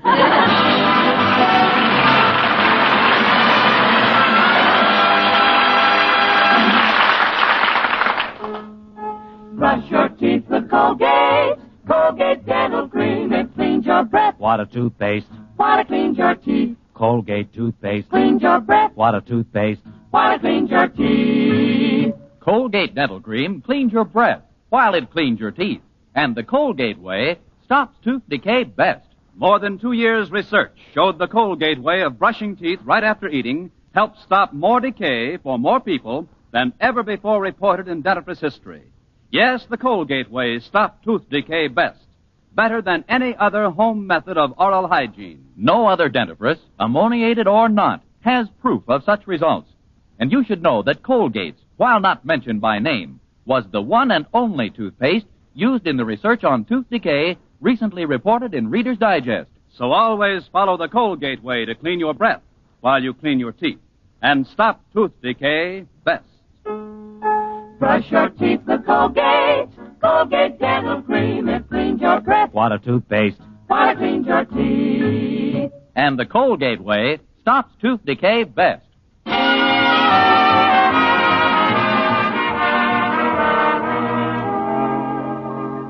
Well, when lunch period arrived, as luck and I would have it, Mr. Boynton brought his tray right to my table in the cafeteria. In spite of the fact that he had a nice lunch before him, he didn't begin eating, but sat with his fork poised and stared into my eyes with a deep and absorbing emotion. It was a terribly romantic moment as Mr. Boynton leaned across the table and in a voice choked with passion said, Get any extra invites to Thanksgiving dinner? No, and get your fork out of my cottage cheese. I'm sorry. I was just wondering about that notice in the Monitor. Well, you can forget about the notice, Mr. Boynton. I've wangled us both an invitation to join the Conklins for the holiday. Oh, say, that's wonderful. Mrs. Conklin's a fine cook. There's only one catch. We've got exactly $5 with which to buy a turkey that'll feed 6 people. Well, how in the world are we going to do that, Miss Brooks? You and I can chip in another $5 between us. There must be some other way. Well, there isn't. Not unless I put up the entire amount, and I can't unless I pawn my earrings again. Oh, but Miss Brooks... I wouldn't care if I hadn't had my ears pierced. You have no idea how drafty my lobes get in November. Please, Miss Brooks, you won't have to pawn anything. There is a way we can get a good-sized young turkey very reasonably. How? By merely eliminating the butcher. What do we do, buy the turkey from his parents? Don't you see, Miss Brooks, we have to go after a live turkey. They're much cheaper than in the stores. Why, we can probably pick one up for even less than $5. Well, there's nothing to it. Of course not. All we have to do is find a young turkey who hasn't learned the value of money. Once we get a good one, we can kill it ourselves, pluck the feathers, clean it, and dress it. There must be some other way. Believe me, this will work, Miss Brooks. I know a place about 20 miles from here. A fellow named Tobin has a turkey farm. We'll drive out after school and see what he's got.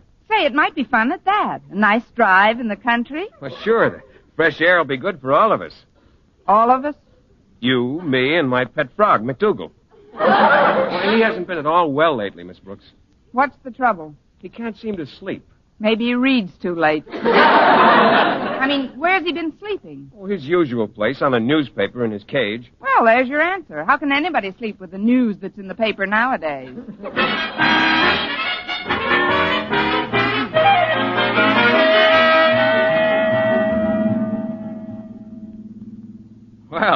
Old Tobin certainly gave us a nice gobbler for $5. Yes, he did, but I still can't get too enthusiastic about having to execute it ourselves.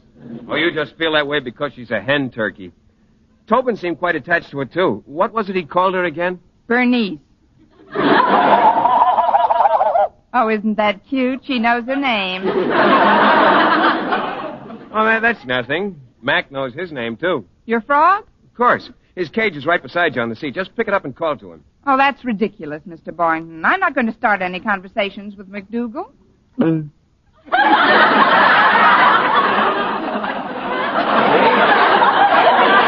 I tell you? Well, if you don't mind, I'm putting him in the back with Bernice. There you go, Mac. You can keep each other company back there. Oh, poor Mac. He's been so apathetic from lack of sleep. He probably won't even notice Bernice. From the saying, like father, like frog. Bernice is very interested in Mac. Oh, isn't that cute? She's got her head right next to his cage.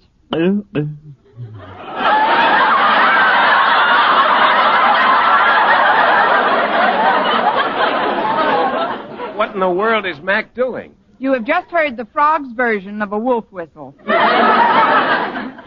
That's one for the book. Mac is definitely smitten by that hen turkey.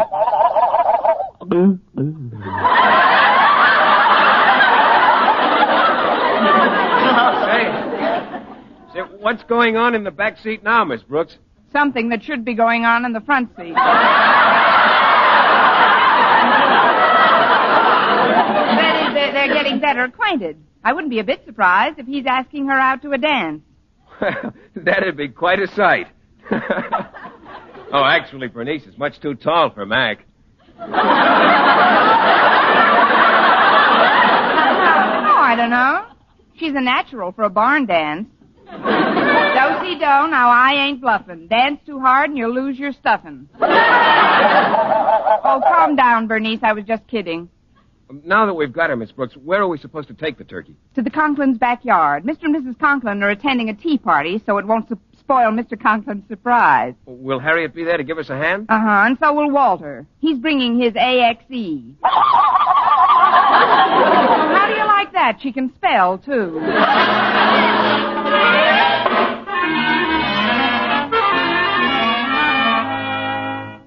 Careful with his crate, Walter. There's a slat loose on the side. Yeah, I got it, Mr. Boynton. Now let's set it down in the driveway. Oh, what a wonderful turkey. Sorry, Mac. You'll have to wait in the car. Oh, he's a beauty, all right. Absolutely inspiring. Oh, what a perfect combination. The lovely, graceful neck of a turkey and my trusty Boy Scout hatchet. What a charming thought. You've been seeing too many kid shows on television. But if it has to be done, the quicker the better. Right you are, Miss Brooks. You want a blindfold turkey? No, but I do. Look out, she's getting away. Grab her wings, Walter. She's heading for the house. Miss Brooks, do something. Don't look at me. I'm on her side. She's going through the dining room window. Oh, what made her do that? Maybe she wants to try on one of the platters for size.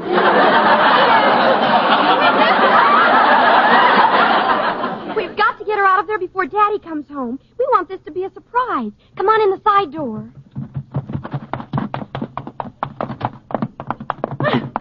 Where could she have gone? She doesn't seem to be in the dining room anymore. Maybe she went into Daddy's study. You look in there, Harriet, and Walter, you try the kitchen. But where are you going to look? I'll take the closet with Mr. Boynton.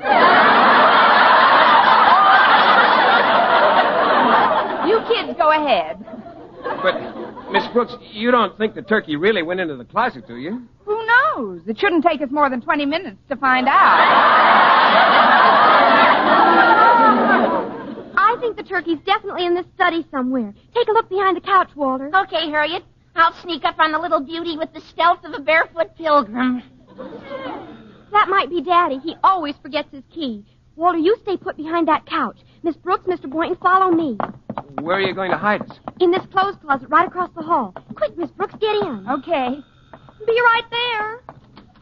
Hello, Daddy. Forgot my key again, Harriet. Where's Mother? She's doing some shopping for tonight. For dinner? Oh, don't mention that word. I ate so much at that confounded tea party that I can hardly breathe. I'm going into my study and lie down on the couch for a while. Oh, but you can't. I mean, you know what nightmares you get when you go to sleep after eating. Remember the time you thought there were bats in your bedroom? That was after I saw Lost Weekend. Now, don't fuss around me, child. I can hardly keep my eyes open. But, Daddy, wouldn't the bedroom be more comfortable? I'd never make it up the stairs, Harriet. Just call me in an hour or so, please. Oh, dear. Miss Brooks, Mr. Boynton, come out of the closet. Go away.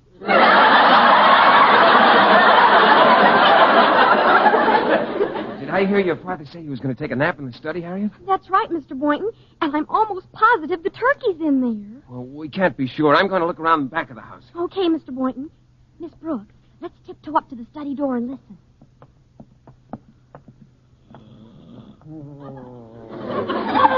He's asleep already, thank goodness. Well, let's open the door then. Take another peek. Look, Miss Brooks. The turkey just came out of that closet. She's walking toward the couch. Now he's starting to wake up. Daddy's looking at the turkey. Now the turkey's looking at Daddy. I wonder which one will scream first.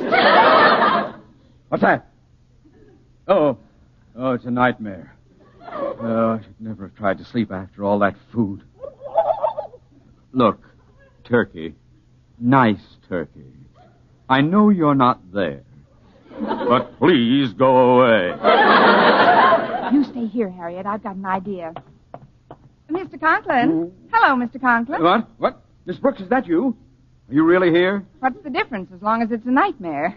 I heard you moaning in your sleep, sir, and I thought maybe... But never mind what you thought. Get this turkey out of my study. What turkey?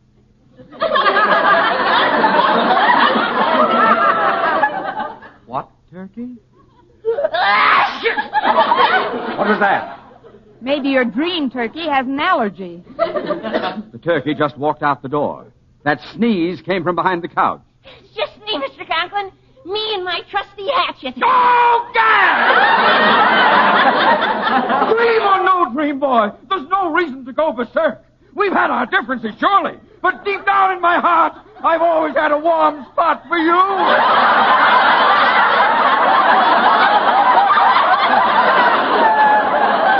Please, Mr. Conklin, don't get hysterical.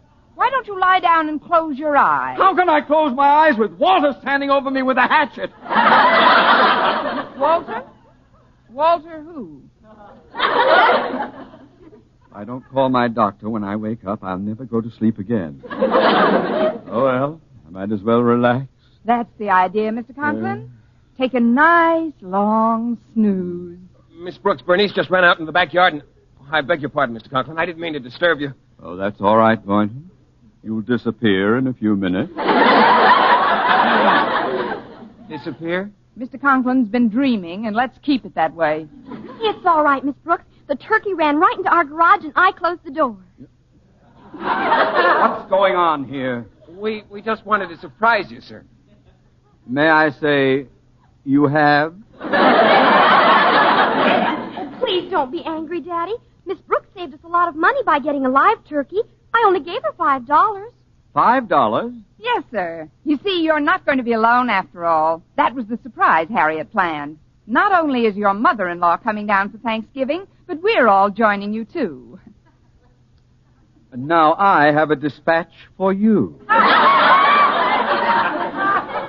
After the tea, I saw my doctor, and he put me on a strict vegetarian diet.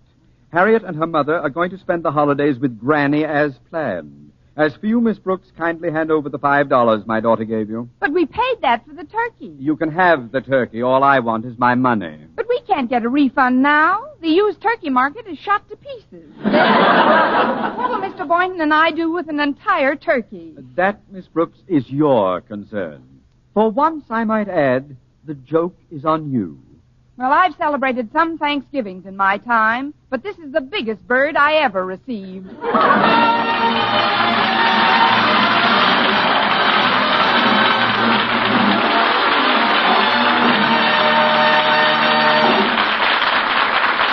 Eve Arden returns in just a moment, but first... Dream girl, beautiful luster cream girl. Tonight?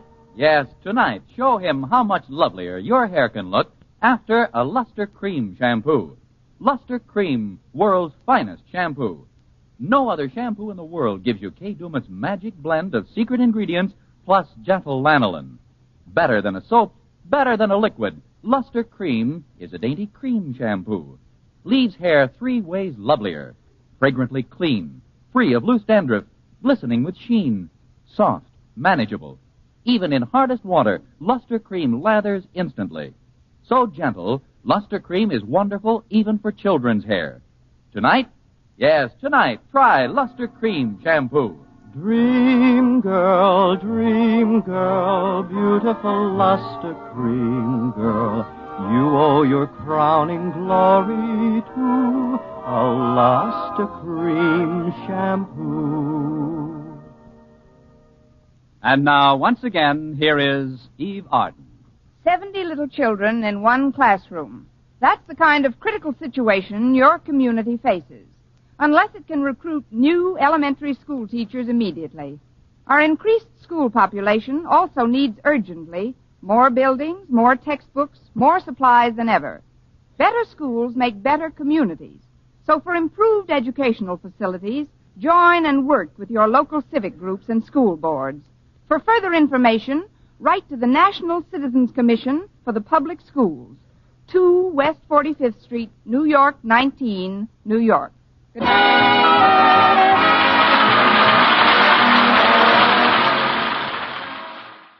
All right, welcome back to Yesterday Today. We got one more show coming up for you, and it is Red Skelton. And, McLean, got a knock at the door. You want to take care of that? Yeah, I guess, man. First we get a letter from Sydney's one-man union, and now someone's knocking at the door. If this is Willie, I'm going to kill myself. Oh, hey, hi, Virgil. I didn't expect to see you. Well, what did you expect? Some tardy trick-or-treaters? Nope, just your regular old milkman here. Delivering the milk. All right, I can take it from you. Sure.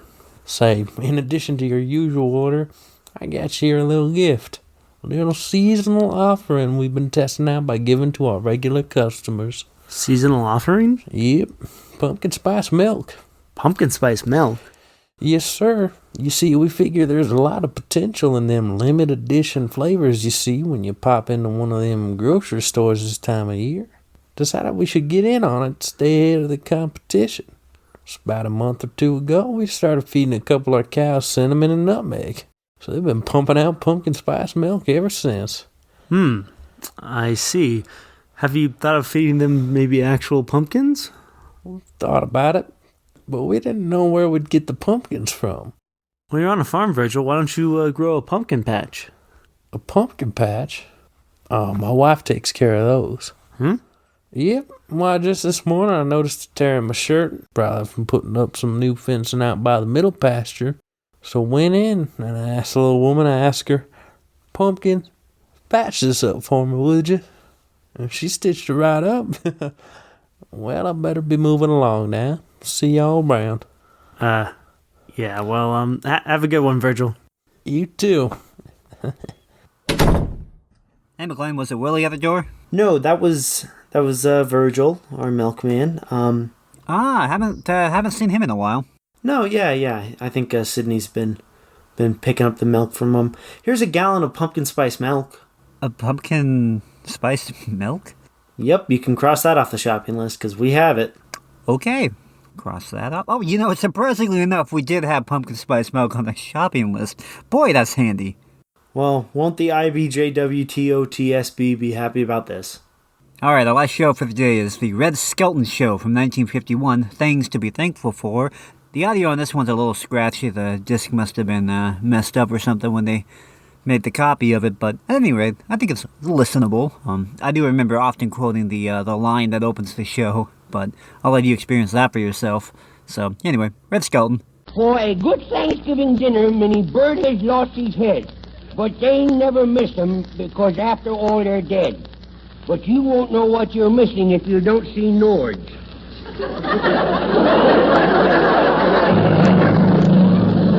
Transcribed from Hollywood, Norge, a division of Borg Warner, manufacturers of America's most modern automatic and wringer washers, gas and electric ranges, water heaters, and home freezers.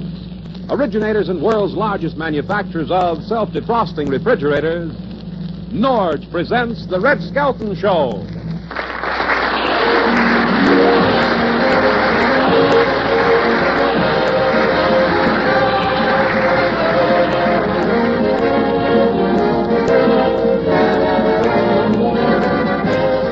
With Red Skelton, David Rose and his orchestra, Lorene Tuttle, Pat McGee, and Dick Ryan, and the Smith twins will be me, Rod O'Connor.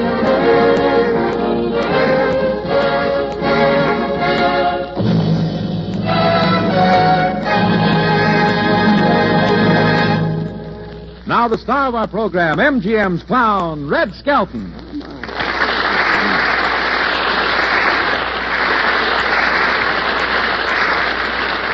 Thank you and good evening, ladies and gentlemen. Hiya, Rod. Hiya, Red. Say, I want Hold it a second, Rod. This being the Thanksgiving season, I think we should have a moment of silence for all those turkeys gave up their lives so that people could make hogs out of ourselves. Okay, now what were you going to say? Well, I was going to tell you that I stuffed my own turkey this year. Yeah, what? I said I was just going to say that I stuffed my own turkey this year. Yeah, from the looks, you stuffed it down your mouth. Say, the price of the turkey was really high this year. Yeah, if the price of turkey goes any higher, next year we will probably have used turkey dealers.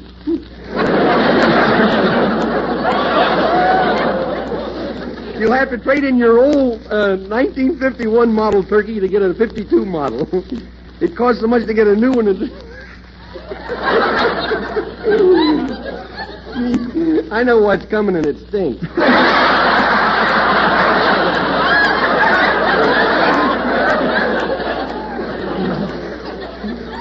It will cost almost as much as the new ones, and that won't include the accessories such as the stuffings and drumsticks. I warned you. Well, how much did your turkey cost this year? Oh, I couldn't afford to buy one this year. The FHA wouldn't finance it. So I just dusted off the one we had last year. You ate a year-old turkey? Sure, I like them better when they're cold. After I finished eating it last year, we put it in what was left in the deep freeze, along with last year's Christmas tree.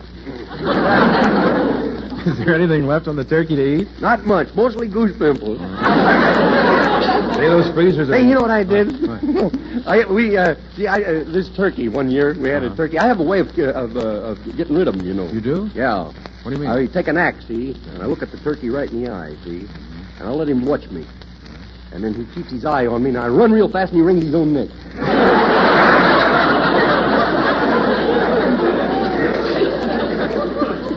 You were talking about deep freezers a minute ago, Red. Those freezers are really wonderful, aren't they? Yeah, well, I'll say. I got stuff in my freezers that's 5 years old. I think some of these jokes came from that.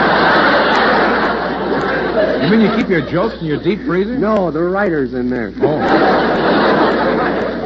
Well, I happen to know you bought a turkey this year. How big a turkey is it? Well, it was supposed to weigh 30 pounds, but when I took the feathers off of him, he looked absolutely indecent. And he only weighed 10 pounds. How come? Underneath those feathers, he was wearing padding. Those weren't his real drumsticks.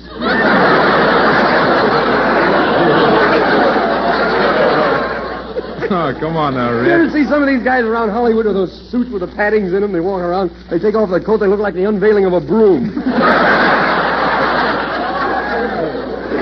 You mean those really weren't his real shoulders? You're kidding. No. The turkey weighed about 30 pounds, but the time we ate him, he only weighed 10 pounds. You see, I bought him alive, and he became a pet. And we liked him so well that we couldn't stand to kill him. So we starved him to death.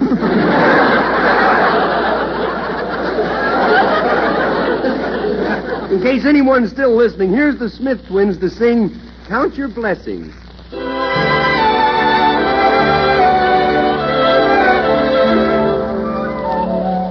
Count your blessings and be content with what you got.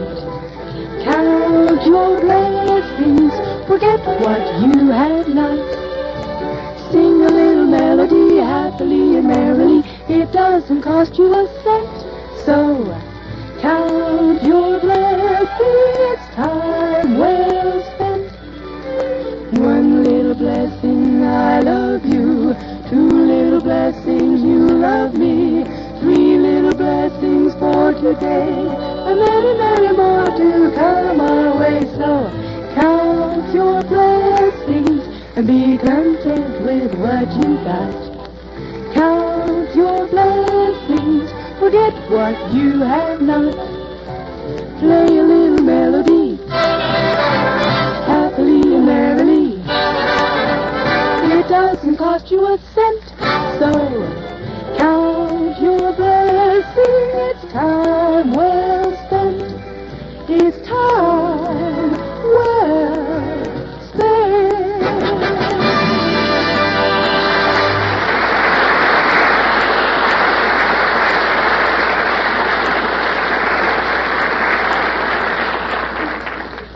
I'll bet you ladies could use some extra help from now on through New Year's. Well, here's how you can get it. Help that never forgets, never talks back, and never gets tired. Get the new Norge 4-way automatic electric range that cooks by remote control. You just tell it what to do by setting the selector switch on automatic. And your Norge will turn itself on at the right time, cook a whole dinner to perfection, then turn itself off again. And it's not just the oven that works automatically. The deep well cooker, the high-low surface unit, and the appliance outlet work automatically, too. And this new Norge is so speedy. The new flat-top surface elements get the heat into the food faster. And there's a super-fast rocket element that gets red hot in seconds. Then there's the big Norge blended heat oven. It not only bakes better, but it bakes cheaper. Actually bakes with the electricity off 3/4 of the time. Why not trade in your old range for a new remote-control electric model now, so you can enjoy it during the holidays? You won't know what you're missing if you don't see Norge.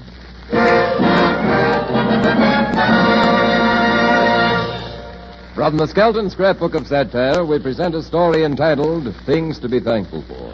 Chapter 1 is dedicated to all wives who should be thankful they don't have a husband like Willie Lump Lump.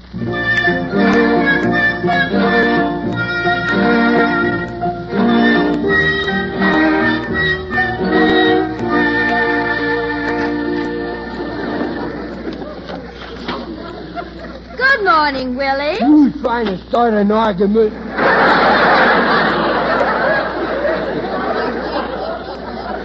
What are you waking me up for? First, you dragged me off to a Thanksgiving party last night, and then the cops dragged me home. I got a drag around this town, boy. I'll get lost so I can get some sleep. But it's time for you to go to work. You mean you woke me up just to tell me that? All the low I will get you if it's the last thing I do. Willie, if you don't hurry up, you'll be late for work. So I'm late for work. So what? There's not much of a future at that Tutti Frutti factory. They can get along without me. I'm tired of being the head Tootie around there anyhow. I thought by now I could have at least worked myself up to be an assistant Fruity.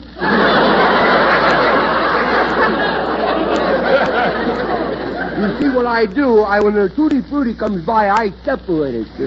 I see that there's not more Tutti than Fruity. And sometimes more Fruity than there is Tutti. That's my job. No, I can get along without me very well. Remember, you've got 3 mouths to feed. Yeah? Well, you grow 2 more?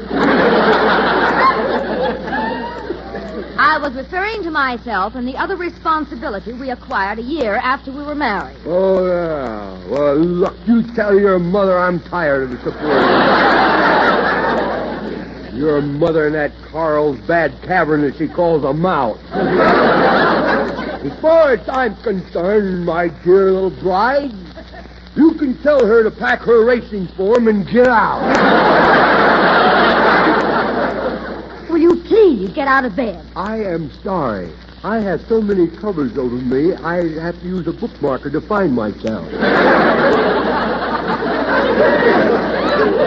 I put too many covers on last night, and they've got me pinned down. I'm stuck to the springs. Well, no wonder. You're sleeping under the mattress. Well, I wanted to put my pants under the mattress so they'd have a nice crease in them, see? But I was just too tired to take them off.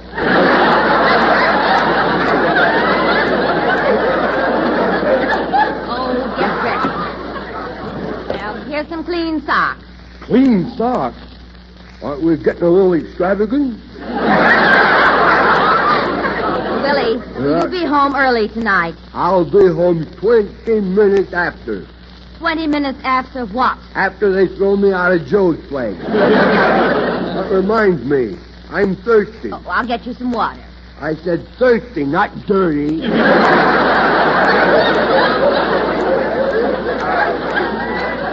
glass of water won't hurt you. Oh, no. Did you ever see the inside of a water pipe? And did you ever see the inside of a fermented keg? All right, I'd rather be moldy than rusty. Why do you want me to come home early for tonight? Your mother wrestling on television again? No. We're invited out to a Thanksgiving dinner. And by the way, Willie, the party is formal. Oh, well, good. I need a new dress for the party. A new dress? What's wrong with the last dress I bought you? Goodness me. It's out of style. Already? Why, you just got it from MacArthur's speech. The one that he made and he graduated from West Point. Oh, Willie, I spend less on an evening gown than you spend in a week at Joe's Well, place. I'm glad that you admit that you're all wasteful with money. Well, I guess we'll just have to cancel our date. I refuse to wear my old dress. It makes me look a fright. As long as it's an improvement, who cares? Well, if you want me to make a good impression, or maybe you don't. Maybe you'd rather I wear old rags, or go in a gunny sack. You would look good in a gunny sack. Well, match that potato head you got. Besides, my bank account is getting pretty low. Low. Have your checks been bouncing? Bounce, I got news for you. The last month, when the bank returned my check, the mailman dribbled it to the door. Oh, Willie, must you yell? You want all the neighbors to hear you? I don't care if they do. I don't have to impress people. I don't have to impress people, especially neighbors. Always peeking over the fence, borrowing sugar, everything, and I don't have to impress people. You said that twice. I said what? You don't have to impress people. That's what I just said. You and your big mouth. My mouth isn't big. Oh, no? And why was it when we were in New York, you were standing by the Hudson River, and you yawned, and the guy says, where do I pay toll to go through the tunnel?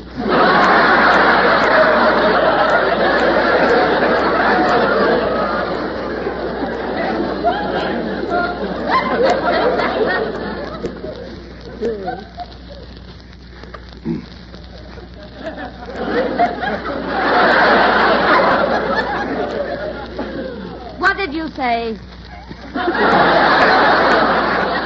Well, it took you an awful long time not to hear me. I said I don't have to impress people. Look, who's talking about impressing people? Who? Who? You. I sound like an owl. Who? I wasn't paying any attention. See, I never listen to anything I say. I talk to myself, and at times I get some pretty stupid answers. I bore me. And I noticed that last night at our party you tried to impress your boss with one of your fancy mixtures. Oh, yeah. What's wrong with that? I suppose you know your boss is in the hospital. Well, it was an Air Corps special. What happens to him? Well, you fixed him one of your Willie Lump specials. That's the old Air Corps drink. Well... You mean one of those yummy yogurts with vodka? Yes. Formaldehyde chaser? He drank just one, and then he opened the window on the second floor and said, well, I think I'll fly around the block. Oh, yeah, I remember that now. Oh, you do? Yeah. Then why didn't you stop him? I thought he could make it.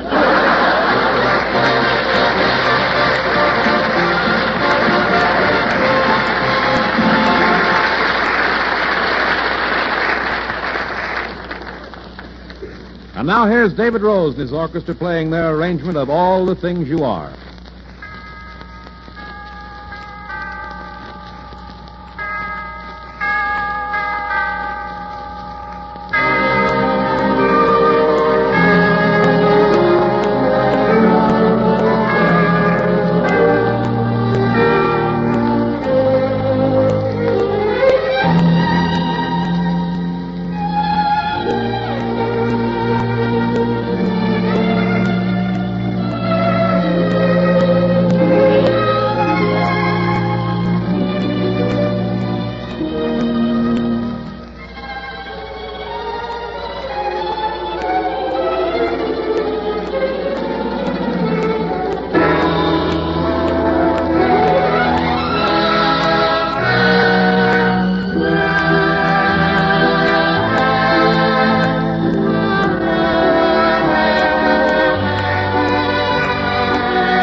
And now for our weekly homemaker hint from Jane Masters, co-director of the Norge Home Economics Department. Hello there.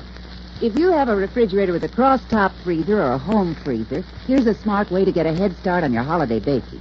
Instead of baking just enough layers for one cake, bake 6 layers and freeze 4 of them. Then you'll have a couple of 2-layer cakes all ready to thaw out and frost anytime you need them. Of course, if you have a Norge electric range with that wonderful blended heat oven, you can bake all 6 cake layers at once. Because in this big oven, there just aren't any hot or cold spots. You can use every inch of it. And the new remote control model has a lighted picture window so you don't even have to open the oven door to watch your baking. In fact, you don't even have to stay home to cook when you have a Norge remote control range because it's 4 ways automatic. Get your nearby Norge dealer to show you the new remote control electric range. You can depend on it because everything Norge makes right. Believe me, you won't know what you're missing if you don't see Norge.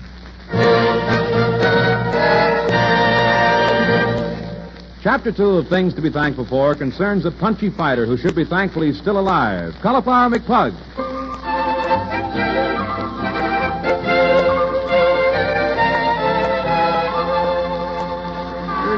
What do you mean I'm a washed-up bum? I still got a lot on the ball. My father had a lot on the ball, but he had a big chain that held him back. That's all right. I still got a lot of old fight left in me. Not much blood, but a lot of fight left. You know. Hey, I wish that canary would stop chirping. He's getting on my nerves. Let's see, where was I? Hey, fella. Yeah? Hold it a second, will you? Who is it? Who is it? Keep talking, I'll find you. Where you is? Where? It's Cauliflower McPug. I suppose you're still hearing bells and birds? Are you kidding? Bells and birds? Only bums who've taken one punch too many here, bells and birds. I'll guarantee you, boy, that I'm really in good condition. You better call the cops. A burglar alarm just went off. Yeah, they scared my pigeons away. Look, I'm sorry I bothered you. Yeah? The guy that was supposed to fight Killer Roderick tonight didn't show up, and I was trying to find a substitute, but you won't do.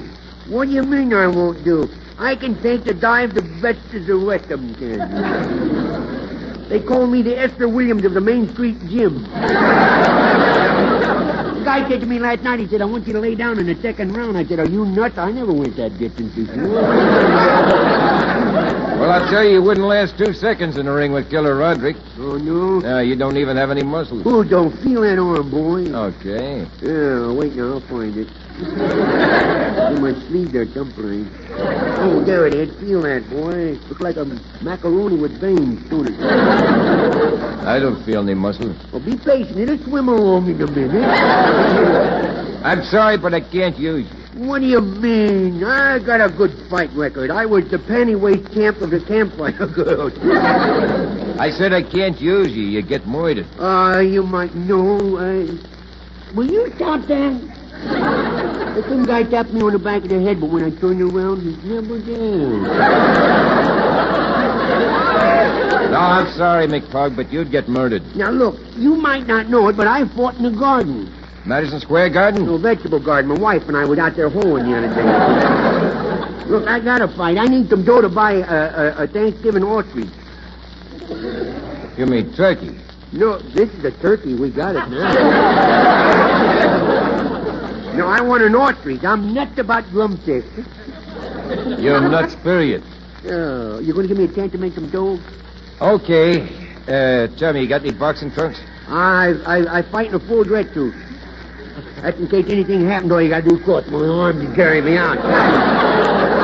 Okay, come on out to the locker room. Okay, that's fine. That's good. All right. Now hurry and get dressed. Your bout goes on next. My what doesn't go on next? Your bout goes on next. Oh, it does. That's good. My bout goes on next. That's right. What's the bout? Oh, now let's see. I'll take my pants off. I always forget to unbuckle my belt. Boy, what skinny legs. Yeah, dogs follow me around with a bottle of ketchup all the time. The other day I was down to the beach. I was there wetting out in the sun, you see. And I'm so skinny that a dog buried me 3 times. Then a guy was throwing his stick out in the water. That dog brought me back 9 times. They look like a couple of rubber bands, don't they, huh? Well, stop snapping them, will you? Now, I got my boxing trunks on here. Ain't they a teeny-weeny bit large for you? Oh, no, I always wear them off the shoulders.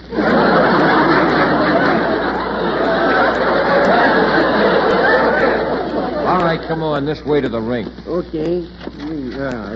I'll show you some flats, boy. Watch me jump over the rope. Go ahead. Watch me crawl under the rope.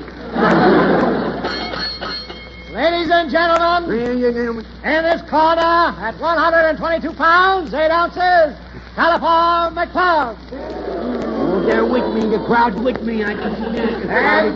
And in this corner, at 210 pounds, Killer Rodriguez. This fight is scheduled for 10 rounds.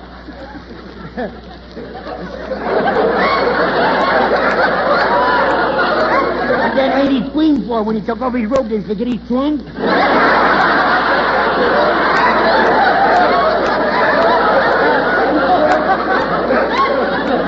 As I said, this fight is scheduled for 10 rounds. But we know, don't we, folks? All right, boys. I'm glad you like it. I mean... Now you know the rules. Yeah. I want you to fight clean. And remember, Cauliflower, I want you to put up a good showing. Oh, well, you can count on me. I expect to. Now then, shake hands, and when the bell rings, come out fighting. Why can't I come out fighting? I'm not mad at this guy. Cauliflower, you all right? Yeah. Give me a chance to get my breath, will you? Whew, that's a long walk from the center of the ring, you know. Boy, the next time I'll be carried out and I won't have to walk, you see. I wish there was something I could give you that would keep you from being hurt. Well, the matter of fact there is, you don't happen to have a ticket to Honolulu, do you? Here, put these rubber teeth in your mouth. Oh, thank you. Cauliflower, you weren't supposed to swallow them. They were to protect your real teeth. Well, my real teeth will be down there and with them in a few seconds. Now, look, keep calm. Yeah? And don't let his muscles fool you. Oh, they don't fool me. They're real. I heard that dame scream. Oh, there goes the bell. Hey, come back here. The bell didn't ring yet. What was it, a fire alarm? Be calm. Well, go on, Cauliflower. Did you hear the bell? Of course I didn't hear any bell. What do you think, I'm punchy or something? He's coming after you. Get in your best fighting position. Okay, I'll stretch out on the floor. I'll fix him. Oh, go on, Killer. Let's see you hit me. Come on, boy. Okay, Puny, try this on for size. Get up, Cauliflower. Get up. No, I can see the fight much better from the third row here. I'll fix this guy up, big bunch of crap. That's right, Cauliflower. Keep away from him. I am. Keep away from him. I'm trying to. That's why I'm crawling under the canvas here. Keep moving, Cauliflower. You're doing swell. I am, huh? After this fight, you'll go places. Yeah, to the morgue. Take that, and that, and that. Those punches. Huh? Stop them punches there. You don't see any of them going by me, do you? See, that was a tricky one. Did you see what I just did? He threw a terrific right, and I cleverly blocked it with my eye. You're doing good. You got him baffled. I got him baffled. You said it, boy. I sure fooled him, don't I? He thinks I'm going to duck, but I don't. You're a real welterweight. Yeah, but I got more wealth than weight. Okay, Dream Boy, here's your ticket to the land of Nod. Pleasant dreams. 1, 2, 3. Cauliflower, get up. Get up. Get up. Can't you see I'm on the phone? 4, 5, 6, 7, 8, 9, and you're out. How do you expect a guy to sleep with all this racket going on? Oh, that was a great fight, Cauliflower. What good, huh? You rest up and be back here at 10 o'clock. What for? What, they want an encore? No. You got to be back here for the fight. For the fight? Well, what the name in heaven was this? This was just a rehearsal for the television cameras.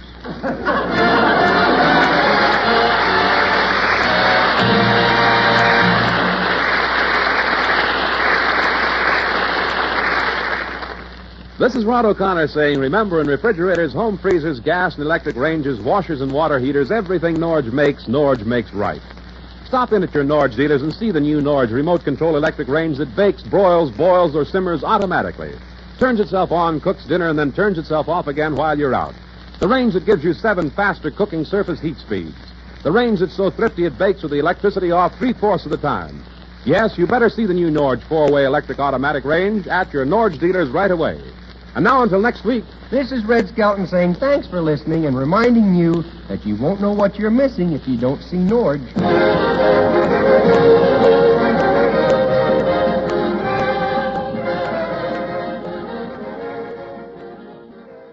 Well, Jake, how's the shopping list coming along?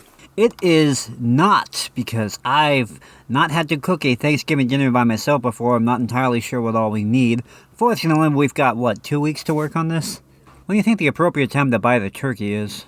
I mean, we should probably have it by next week, so... Well, the problem is I was calling around about that just now, calling the grocers around. It seems like there's a bit of a turkey shortage around here, so, we might... Turkey shortage? Concerning, but... Well, we'll figure it out. We'll get a turkey somehow. I don't know, Jake. The union might be pretty upset about this. Just give him that pumpkin spice milk. That'll satisfy him for a while. Until next week, folks, this is Yesterday Today. Be sure to tune in again for more of Thanksgiving month. Yes, a grand time as Thanksgiving month rolls on here on Yesterday Today, and Jake and I prepare to make a Thanksgiving dinner under the threats and blackmail issued to us by the International Brotherhood of Janitorial Workers that... McLean, I've always respected your ability to recap what just happened in a handy little wrap-up for the end of a show. I thought it was most convenient, especially when you can just play that scene on the last week on Yesterday Today. Previously on Yesterday Today. You're not my real father.